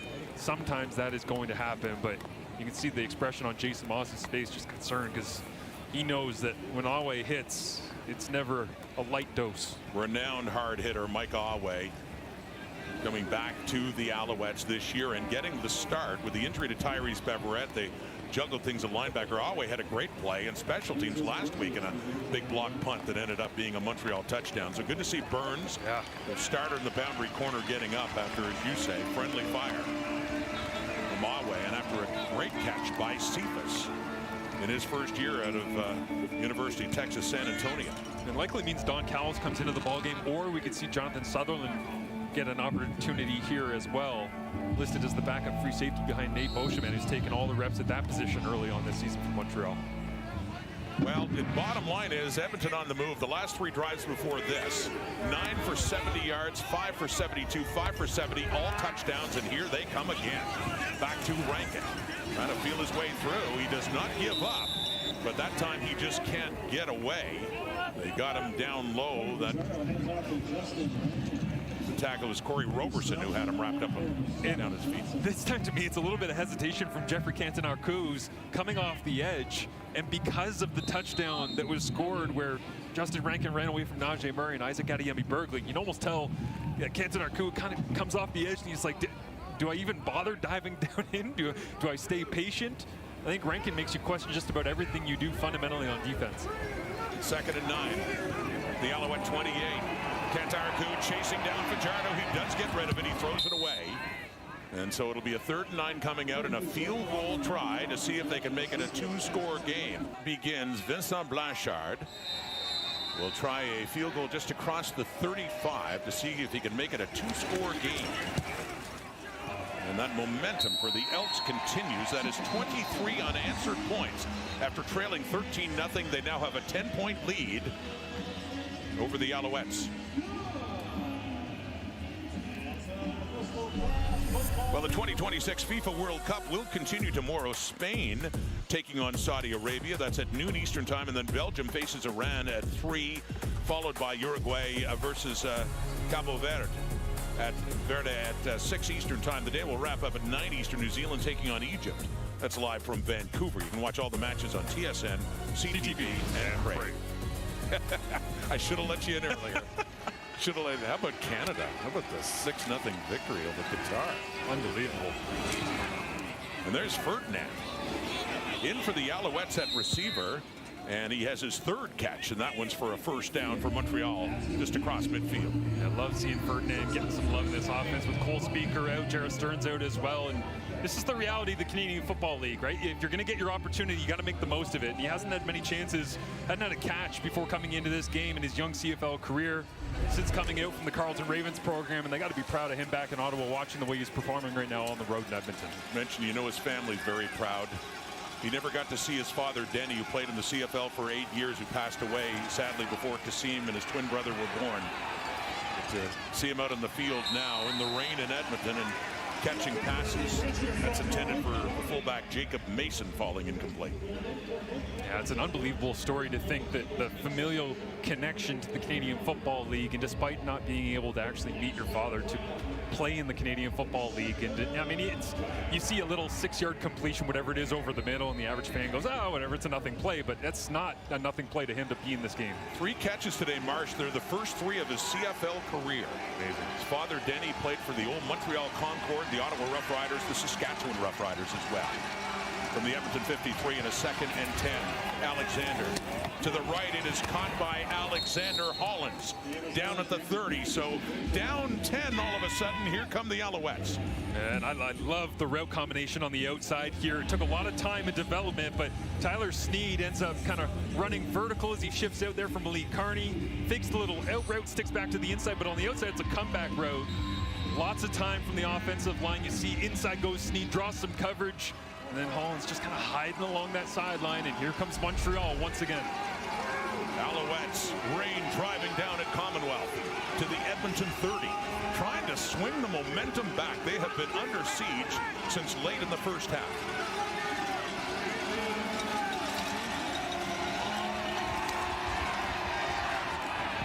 Getting it to Tice. And a great tackle by Malik Carney after only 2 yards as Alexander was under some heat and checked it down to Tice, but only a couple. Interesting one about this play to me is that Nick Anderson, a middle linebacker, wanted to check the play after Davis Alexander caught them with his fake snap cadence. DA wants to go deep over the top. He's pumping. He's looking down the field. He eventually goes check down.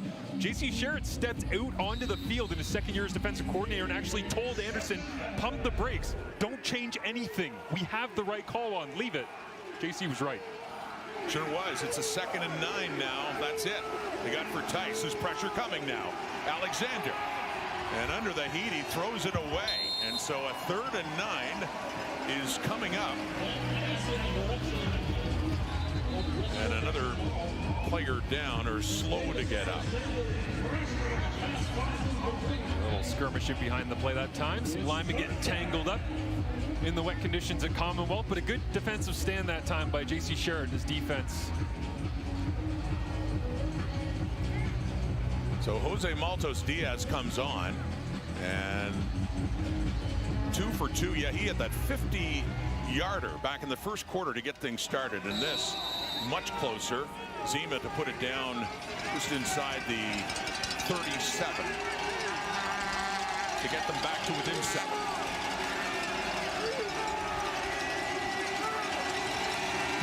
Flag out with the snap of the football. Kick is good. Wait for the call. Might have been good from 60 with the wind at his back. Yeah. That thing was hammered. Well, there were concerns about the health of Maltos Diaz with a groin injury last week. He missed an extra point late against the Argonauts. Was hurting all week, missed some practices. They brought in Lewis Ward just in case. He came here, he dressed. He was in warm-up just in case they needed him. But yeah, Maltos Diaz just seems to be fine now. Waiting for some clarification. The way things are lined up, they're going to need to kick this again. Maltos Diaz still on the field. Yeah, the Montreal kicking unit started to wander to the sideline. And now back towards the field they come. There's no foul on the play. The play was killed. Repeat 3rd down. So no penalty, but the field goal doesn't count because they'd already blown things dead, so they will have to try it again. I'll say this, if Jason Moss was the head coach here in Edmonton and that happened, he'd probably lose his mind. But this is the development of Jason Moss as the head coach. Just goes, okay, just kick it again. Just put it through. It's fine. Moss was the head coach here from 2016 to 2019, 4 seasons, and he himself talks about it, how much more emotional, an emotional guy to begin with he was his days with Edmonton. And Maltos Diaz, ho-hum, just steps up. And now in the Canadian Football League long enough to see development of coaches and understanding of the game, and Mark Killam fits into that as well. Right now being the head coach in Edmonton and seeing him start to get used to the role from his time in Calgary and make the move and grow and change, and Moss has certainly done that in his next opportunity here in Montreal. Okay, back to Justin Rankin. What a game, what a half he's had. Rankin with that carry to get it up to the 45. But yes, with Killam trying to reestablish a winning culture here in Edmonton, and they got 1 W and looking for number 2 tonight. Look at the 3rd quarter numbers for Justin Rankin. He is just unstoppable once he gets into that rhythm. He's got that combination of, you know, almost the power of like a Mike Pringle. He's got the dance moves to get out in the open space. You never know which 7 types of smoke he's going to throw at you, but he's got them all. 2nd and 5 now. Fajardo has time as he rolls to the right, now being chased and lofts it off, and no, out of bounds. Touch there by Bubba Bolden, but incomplete. 3rd down coming up. As Moss watches on with his offense ready to get the football back inside 11 minutes remaining down a touchdown, you start thinking about the fact that he had to come into the organization in Edmonton where he trusted the people that were around and thought it was the perfect opportunity, the ex-quarterback, and he wanted it so badly, but his journey needed to take a different shape. And how special would it be for him to come in with Davis Alexander, who he chose with Danny Machocha to take over for Cody Fajardo, and if Davis can lead another game-winning drive just like he did last week against Toronto. And this is after the first 2 and out by Edmonton this half. The punt by Jake Julian and Mario Alford. Another good return after a 53-yard punt by Julian and Alford on the return. That's why you sold yours. I work all summer. Oh, okay.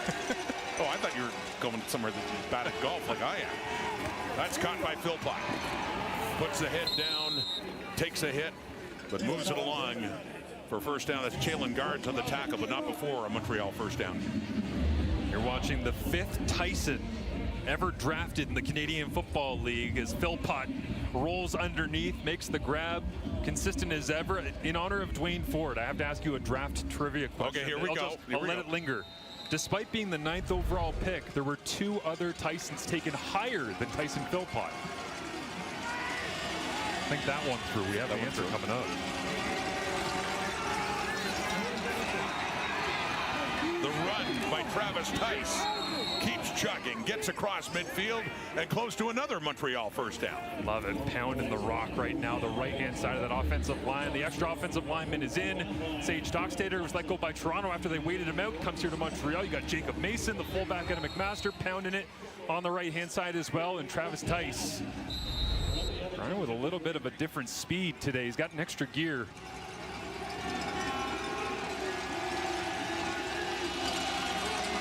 .03 to go, 4th quarter. Faking to Tice that time, completing that one to Sneed. The ball comes out before he's down, and Edmonton has it. Garns recovers. Oh, big turnover going Edmonton's way. Yeah, we could have some drama here, Laura, before this is all said and done. Approaching the halfway point of the 4th quarter, Edmonton ball and turning around. Back shoulder. That's Brendan O'Leary Orange. Waits for it and a big first down for the green and gold. Back-to-back massive plays. You get the punch out, you recover the fumble, and then you get the 3 receiver side where you're showing that little quick screen look, and then down the sideline they go. But Cody intentionally back shoulders this because he doesn't have leverage to throw it up the field against Arthur Hamlin, who's in because the injuries in the secondary right now for the Montreal Alouettes. Such a smart spot to put the football, just hanging out by the sideline into the wind and rain. They've had injuries to both corners, Kavion Ento and Lorenzo Burns. Now running the football, the Elks are with Justin Rankin, who's had a second half for the ages so far as he gets that just around the Montreal 50. And Cody did say as well coming out of week 1 in Ottawa that when they wanted to salt away the game in the 4th quarter, they had a really hard time doing it, and it was a point of emphasis for them coming out of the bye week. He said it was kind of hard to self-scout, which is when you go back through and look at exactly what you did during a bye week, because it was bad weather, because it was week 1, because there was really no film on anybody. But he said that's the one thing we zoned in on was if we have a lead and we need to run the football, and they know we want to run the football, how do we do it more effectively? That time Montreal was all over it on first down. 2nd and 7 now after the 3-yard pickup by Rankin. Some heat coming. Bubba Bolton in. They set up a screen there to Rankin. But the Alouettes defense swarms at that time. Robert Kennedy coming in. Isaac Adeyemi Berglund with the tackle as well. 3rd down ahead here for Edmonton. So impressive by Najee Murray on this play. I know he's not the one that makes the play at the end, but he kind of forces the play back inside. He's going to come off the edge right here, turn, run, and chase. And when he does, he gets, a little chip on Rankin, then recognizes the play because he's like, why did Rankin leave all of a sudden? The alarm bells go off, turns and runs and chases back into the play. And when you have people following that closely behind, it's like back checking, right? In hockey, they can't turn it back the other direction. Jake Julian back at the Edmonton 47. Mario Alford back for the return. His first game back with the Alouettes. They brought him in this week. Drops the ball! Edmonton's got it! Oh, what a break for the Elks! As Alford couldn't find the handle.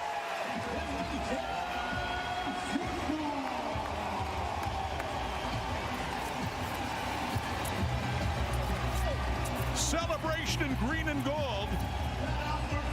That's Cornell Jackson with the football. Yeah, this one hurts. If you're Mario Alford, you get an opportunity. Come back to Montreal. Number 1 job of the returner, obviously. Secure the possession, let your offense go to work. Davis Alexander wants a chance to have a game-winning drive. But Cordell Jackson, which, by the way, top defensive plays made in 2025 for a defensive back. And here he is grinding away in the 4th quarter in the rain, the slop, the wind. early in the season on special teams. You have to love that. That's kind of the culture that Mark Killam's been trying to institute the last year and a half. Well, we've seen some plays where the slick conditions have been factors, but none bigger than that. It has set up the Elks at the Montreal 11, leading by 7, looking for more. 6:14 on the clock in the fourth quarter. Here's Rankin, searching his way through, inside the 5.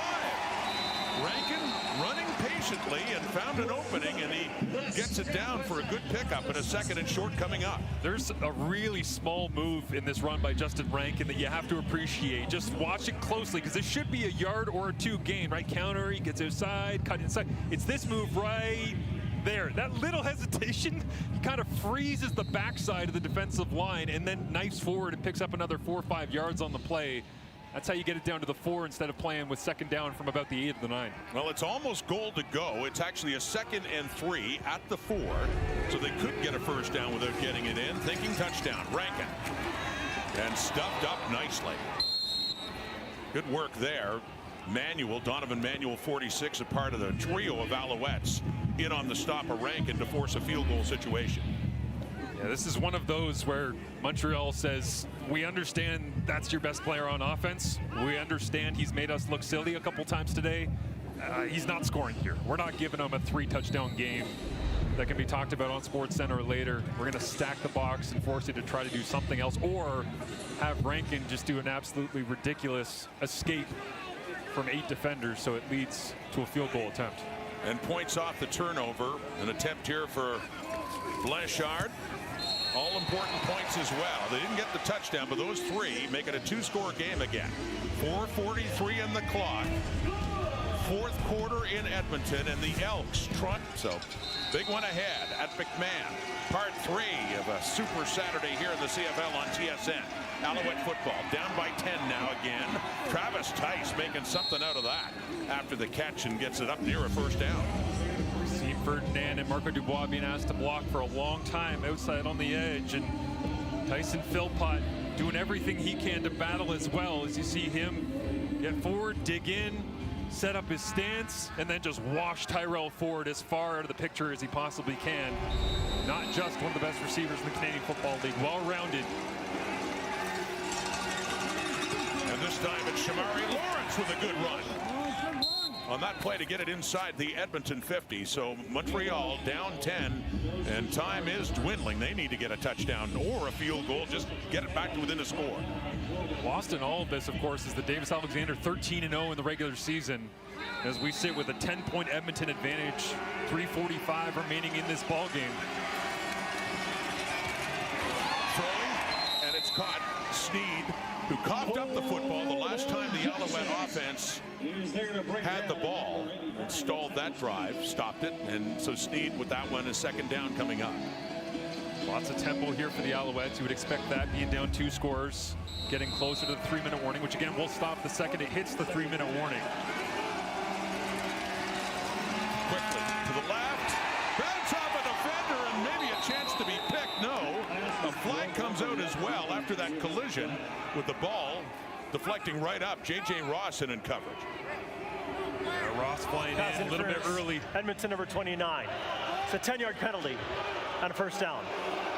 If you hear the sound of body to body before you hear the sound of the football hitting either of the 2 players, it's a fairly easy call. Nice drive on the football, trying to take advantage. But Alexander missing high because of the conditions, and Ross's eyes lit up. He just couldn't resist. Definitely arrived before the ball did. He doesn't like the call, but it is PI, and it moves the Alouettes inside the Edmonton 35. 1st and 10. Near 3-minute time. That one intended for Marco Dubois, and Ross is there.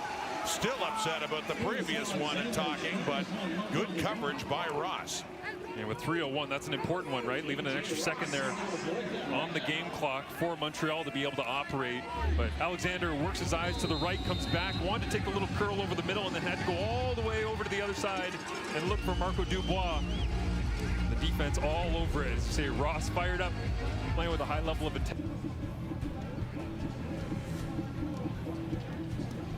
Yes, Laura, with a 10-point Edmonton lead. Montreal football in the Elk zone at the 34. Needing a couple of quick scores here. And in the final 3 minutes to either tie the game or take the lead. But first things here, take some pressure off if they can get the touchdown first, of course. What a moment for Edmonton. A lot of losing starts since 2019. They're feeling something right here. There's a shot. End zone look. Coverage there. Flags out. Touchdown, Sneed. Oh, you gotta be kidding me. Unbelievable. And the pickup from Travis Tice is what makes this a reality. Pass interference, Edmonton 0. Penalty is decline. Result of play is a touchdown. Edmonton sends all the heat right down the middle. And you see Travis Tice has to step up and pick up the blitz in order to make this a reality. And even with all of that help on Joel Dublanco, it's still into 2 defenders. Previous play is under review by the replay center. Tyler Sneed digs his way underneath, and there's contact. Did he make the catch? That's what they're looking at now. It's good to me. Looked very good. Tell you what, as they take a look at this, but not only Alexander, a couple of his receivers, Sneed and Philpott especially this season, have made some remarkable catches. Does that hold up? Sure looks like it does. And again, we go back to just the having no conscience in the biggest moments, right? You and I last night at dinner, Rob, we're talking about where Davis Alexander, his mind is at all times. It's just attack, attack, find a way, attack, put up more points, go. Now, it makes him the perfect CFL quarterback. Like, record aside, 13-0. Well, they ruled this a touchdown, Marsh, so they've reviewed it. They'd have to see evidence that it's not a catch. Here's the decision. After automatic review by the replay center, the ruling on the field stands. It's a touchdown. Tyler Sneed, second touchdown catch of this season. Had a beauty in Hamilton as well to open things up a couple of weeks ago, but that is huge because it keeps giving Montreal a chance now. The point after from Maltos Diaz, and just under 3 minutes to go, and it's a 3-point game. So they could kick off and hope that the Alouettes defense can give that offense another chance. Tyler Sneed, not exactly the most intimidating of players when you're just seeing him wandering around pregame or, you know, wearing an Alouettes hoodie or anything else. But, man, the way that he's able to fight tenaciously back towards the football, and just his awareness of body control of, I'm just going to push off and dig underneath, and he can track it so well in the air. And life still for the Davis Alexander undefeated regular season streak. We were talking about this a couple of weeks ago in the opener. Reputation in East Carolina with the Pirates standing at 5'7", pound per pound, toughest football player out there. I mean, we've seen it before. He'll engage. He'll take on people twice his size trying to make a key block. He does not mind the dirty work, and what a great catch, too, for Tyler Sneed from Davis Alexander. It's given him a chance, a 3-point game. With Alexander doing those things that you talked about, working their way down the field and taking another deep shot. Just so aggressive down the field. Like, and he said to us this week that he missed big time throws in the game against Toronto back in week 2. He said, I should have had this one. I missed a wheel. I could have hit that. Like, he's constantly picking himself apart. But you go back and you look at the statistics, and it's like big time throw percentage on 20+ yards down the field, averaged at the target. It's like Davis Alexander is one of the best quarterbacks in the CFL. And again, it's a tremendous response from Alexander and Sneed, tracking the football to get the big play they dearly needed here late in the fourth. So now what is the response from Edmonton's offense this time? That's some great responses in this game so far. Javon Leake with the ball. They still have the lead, but it's close. And Leake works his way through. Good field position to start for Fajardo and company. So go to work at around their 45.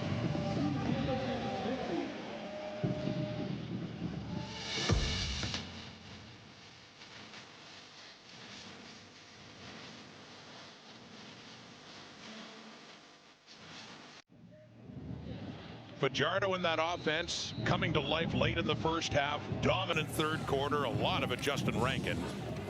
But this is the biggest possession now as they try to hang on to a 3-point lead and kill some clock. And still lots of time left. 2:50 on it. Back to Rankin. Oh, met behind the line of scrimmage, and this time they don't let him go away. Isaac Adeyemi-Berglund and Mike Alway finish him for lost yardage. Shades of week one. Once again, inside the 3-minute warning. Edmonton wants to run the football, head this direction, and immediately off the edge, it's Isaac Adeyemi-Berglund slashing down, followed up by Michael Alway. But again, you see the eyes of those defenders, right? Like the front seven, I think, for the Montreal Alouettes, what's so good about them is working as a unit because there's so much continuity in this group late in games. Best case scenario for the Owls to force a 2-and-out here on 2nd and long. It is caught. Rankin, and more good work. That's Quentin Arcou to limit the damage here. It's a 3rd and long coming up, and the Elks are going to have to give it right back with still plenty of time for the Alouettes to see if they can either drive down and at the very least tie it, perhaps even win this game. Yeah, eyes to the sky from Cody Fajardo after that one, as you just know that he's hurting, realizing, oh, we got to punt it. We got to get rid of the football again. Davis Alexander's going to get the football back, and he's going, I know that guy too well. I know that he's going to take shots. I know that they still have a chance because we couldn't convert. Took the right throw. I think it was the right read, but it's just Edmonton's offense in tough, closing out games. Back in week one, the Alouettes had a late field goal to tie it, force overtime in Hamilton, and then got a turnover and won it at Hamilton Stadium. Here's Mario Alford. He fumbled the last one. He picks this one up. He takes off after a 50-yard punt by Jake Julian. Gets it up near the 30. So can they get close for Maltos Diaz again? Been the hero a few times. Mentioned in week one, the field goal to win it. In the Eastern Final, a long one to beat Hamilton back last November. And for a kicker who was a game-time decision because of a groin injury, he could be getting the spotlight again. 1:57 to go, 4th quarter. Alouettes down 3 in their zone. Travis Tice. Turnabout's fair play for the Edmonton defense up front, letting Tice get nowhere. Tremendous job by Brinkman and company. Cross and face on the offensive line. You see that back being set to the weak side into the boundary. You know if they're going to run it, it's likely down the hash or towards the field. It's exactly where it is. And for Davis Alexander, trying to keep this undefeated streak as a starter in the regular season going, this is a true test. 2nd and long. Alexander with time. The throw. Wow. Catch. Going up and getting it as Tyson Philpott. Yet another big grab. He's at 1 in each game so far, at least this season. No pulse on Davis Alexander. Backed up in the rain, the wind. Just look for 6 and rip it. Alexander to Philpott. Up to the Montreal 45. Minute and a half to go. Underneath, Tice.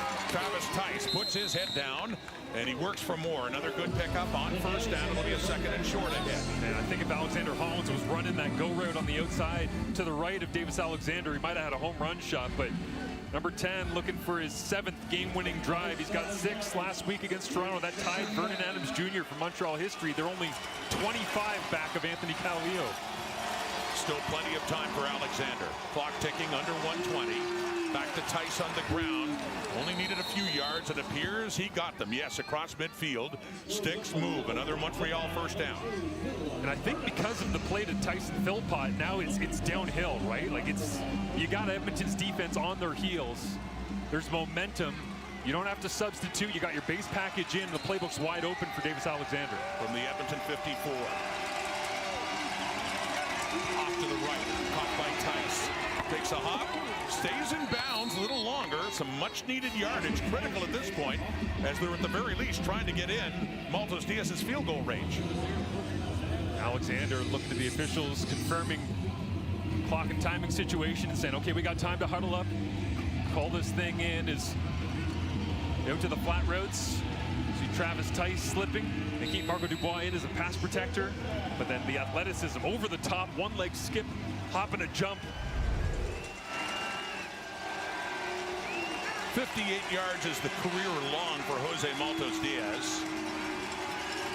Within that range, he's a 50 in this game. Back to Tice.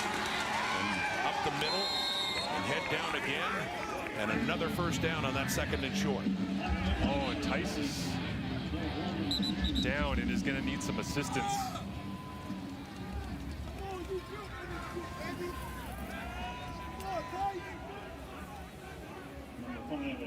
Just under a minute.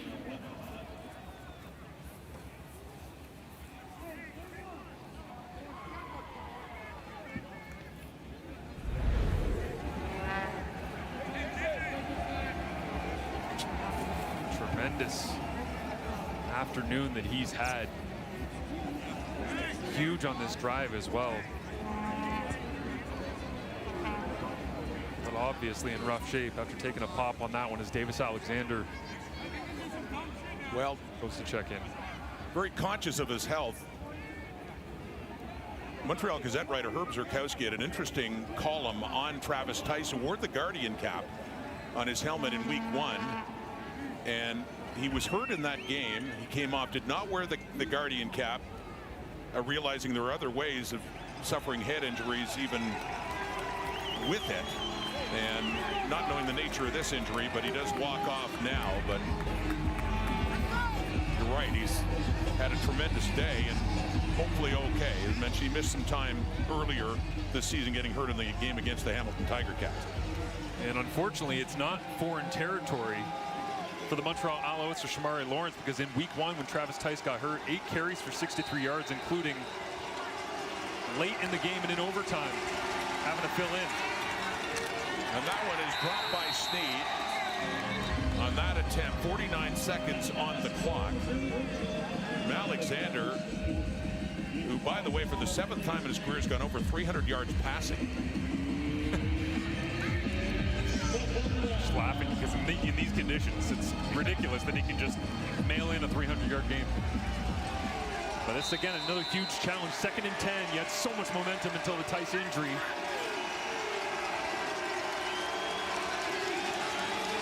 From the 38 of Edmonton, Alexander gets away. Wide open, and out is Tyson Philpott. Lobbed it in there for a huge first down. And 42 seconds. They're not just thinking field goal. No. And this is decision-making extraordinaire, because underneath you got Marco Dubois. You break the pocket and you're thinking, do I run? Can I get Marco Dubois to throw a block for me? And instead, again, of looking from short to long, the second that he ends up breaking the pocket, he looks at it and goes immediately over the top. As was Tyson Philpott out of bounds. Well, that's the thing. You only need 1 foot in bounds, but by the time he had possession of the ball, was that left foot already in the air, and the right one came down out of bounds? Is that the discussion? We got a great look at it from our crew that's been braving the conditions all day as referee Tim Croker talks it over. You only need 1 foot in. Have another look. Left is the first to touch, has possession, but man, that right comes down quickly. That's so close. I mean, does he have possession with the left still touching the turf? The ruling on the field is an incomplete pass. They say no. But the left was up. If that right foot's off the ground, that's the thing. The previous play is under automatic review by the replay center. The previous play is under automatic review by the replay center. So they announce incomplete, but now they're reviewing again. And yeah, when we look at it again, Marsh, if that left foot is still touching when he has possession, that should be a catch. Yeah, it all comes down to whether or not that right foot was off the ground as the left foot caught it, because it looked like we had that freeze frame of possession and the left foot down. But where is the right when he has possession?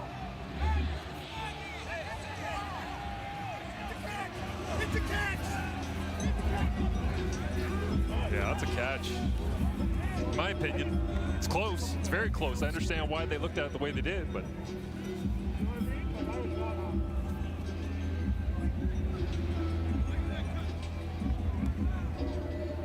Review center, a critical review. They've come to this decision. After automatic review by the replay center, the ruling on the field has been overturned to a catch. It's first down. So initially, after deliberating, said it was no catch. They look at it again, and yeah, they reach the same conclusion that we had up here that you had, that it was indeed. He did have that 1 foot down, the left foot, and the right not yet touching the white line when he had possession of the ball. And what an epic drive this is by Davis Alexander in the offense, but it doesn't matter unless they finish with minimum field goal. 42 seconds. Ball comes out, and Lawrence wisely just falls on it. What a disaster that could have been for the Montreal Alouettes. Tice watching on. Stevie Scott injured, not in uniform here today. Lawrence doing an excellent job, but as I say, minimum, you need to finish with a field goal. You'd love to just score a touchdown and get out of here with the victory right now, not worry about overtime. But the worst case scenario is a turnover, and this thing is over.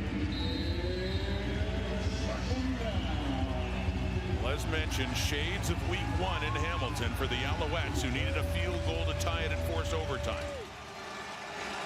Not giving up on the touchdown just yet. They're in field goal range, scrimmaging inside the 25. 21 seconds on the clock. Does he take an end zone shot? No. Tice back in. Good to see he's okay. He picks up a couple of yards, but we get third down coming up here, and a situation Jose Maltos Diaz is all too familiar with, to come on and see if he can force OT. I mean, we're technically co-hosting the World Cup with Mexico, so why not? Pride of Monterrey, global player Jose Maltos Diaz. Cody Fajardo already warming up on the sideline, getting that right arm loose.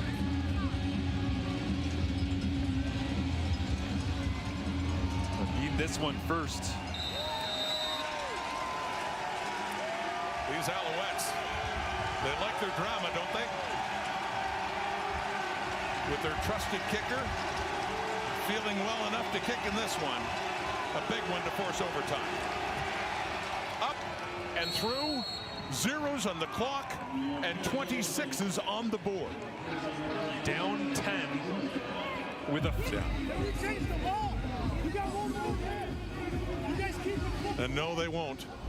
And recall, and there's Maltos Diaz, and man of the hour again. And could he be called one more time in overtime and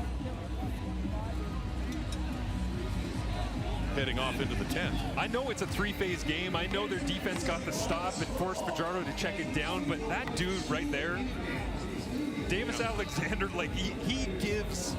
Dwayne Ford always says this, right? Your organization takes on the character of two people, your head coach and your quarterback. Jason Moss and Davis Alexander are some of the most fiery people that exist in Canadian football. They also happen to be the brain trust of this Montreal team, and the entire roster takes on that personality. So the coin toss coming up now. Let's see who gets first possession in this overtime.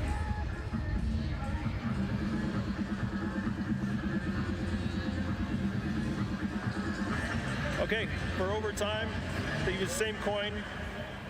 League logo is heads, club logo is tails.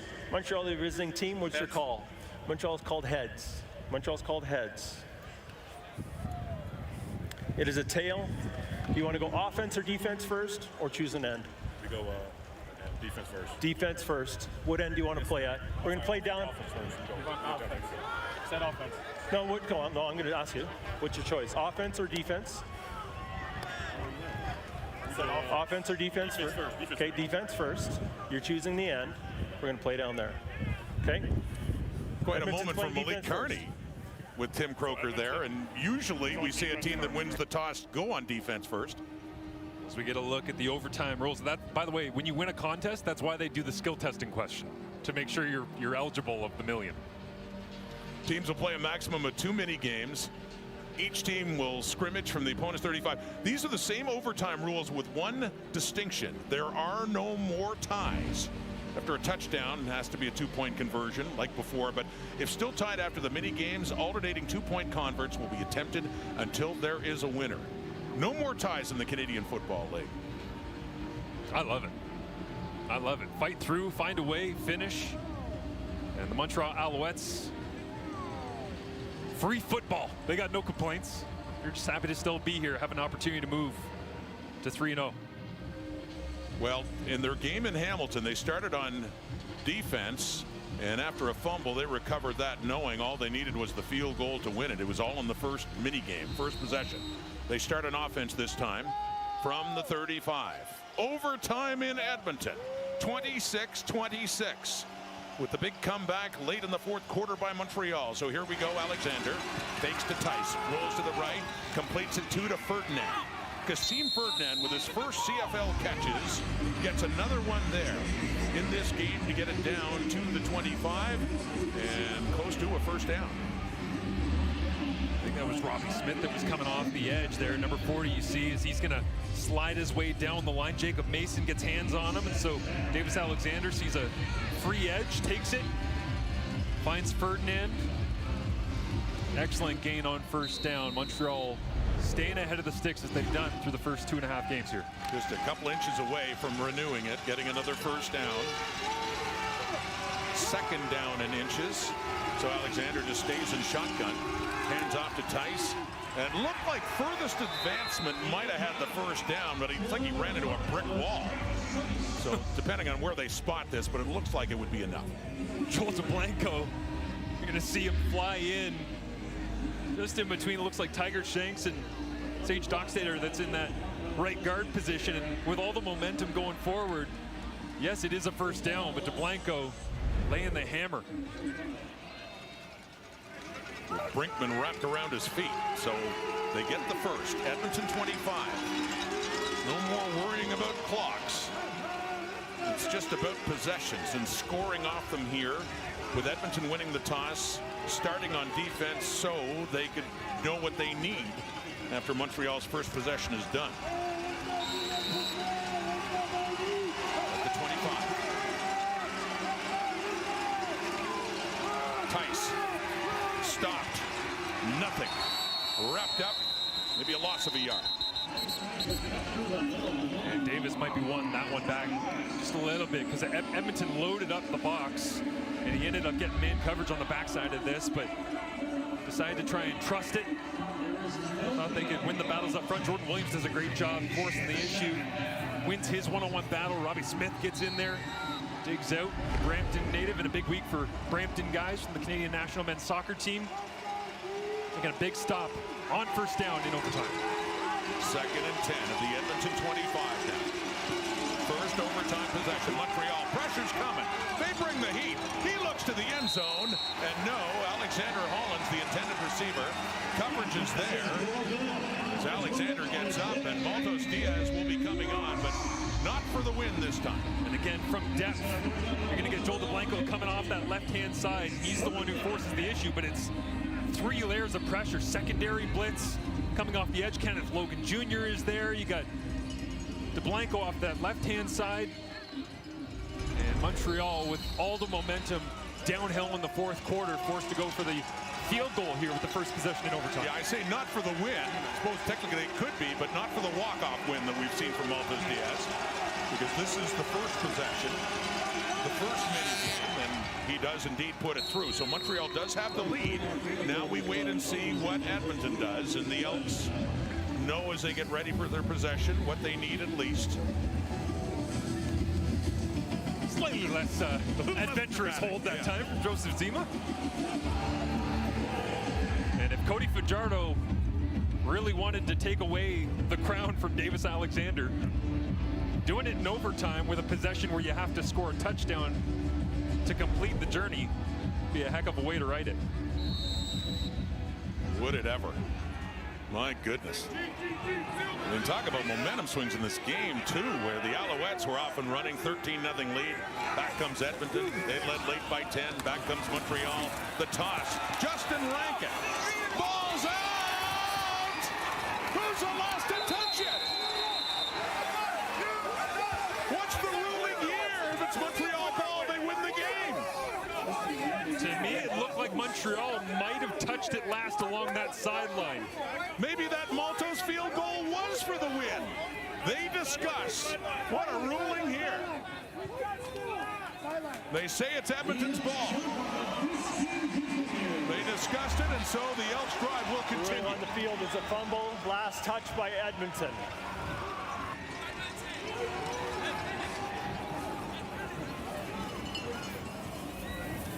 Rolling, Edmonton. Matt couldn't get on top of it. Lineman. Oh my goodness, that's close. How do you call that? And look who's involved at the end. Montreal's Nate Beauchemin as well. We saw him before force a turnover being the last to touch it. That was so close. I mean, it was recovered by Brendan Bordner. Plays under automatic review by the replay center. he was the one that came away with it once he had already crossed onto the white paint of the sideline. But it's about who touches it last before it hits that sideline, right? And that is razor thin. This is unbelievable that a game could be decided based on a review here. If it's ruled that the Alouettes were the last to touch the ball. I gotta be honest, I think Micah Awe was the one that pushed it towards the sideline where it gets recovered by Brendan Border, because Beauchemin is right there. He touches it. Oh, that is just so close. Bordner, Beauchemin, Awe in there. They review. Does this game play on, or is it over? After automatic review by the replay center, the ruling on the field stands. First down, Edmonton. I mean, I can't disagree, because how are you supposed to call it? I don't know how you could overturn that. That's the thing. You're right. The call was Edmonton ball. It's like a jump ball in basketball where two players are hanging onto it with both hands on both sides. We're still playing inside the 20, 1st and 10. The Elks, Fajardo, Austin Mack, inside the 10. Gonna have a 1st and goal. And Edmonton with a chance to win it if they can get into the end zone. Coming right towards you here, Austin Mack. Crossing behind the line of scrimmage, block everything down. Fake it to Justin Rankin. You get Adeyemi Berglund and Micah Awe to bite on it. And how sweet would it be for Mack to get his 2nd of the ball game to ice this one? They tried that time. Earned a fresh set of downs. Goal to go. The Edmonton Elks haven't started a season at 2-0 since Jason Moss was their head coach in 2019. Trying to get to 2-0 if they can get into the end zone. Faking to Rankin. Fajardo keeps it. Touchdown. Edmonton wins.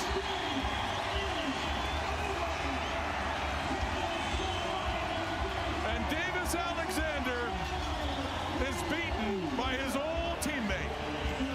Finally losing a regular season start. What a moment for Cody Fajardo. Never going to be the big stat guy. Disrespected by people across the league. Can't win the big one, can't do this, can't do that. But he knew he had a golden opportunity this week as Fajardo slips out the back door because Joshua Archibald double plays and says, Fajardo's not really going to keep it, is he? In overtime? In crunch time? You bet he will. What a way to end it. And they had to wait a little bit longer for a sweet victory for the Edmonton Elks.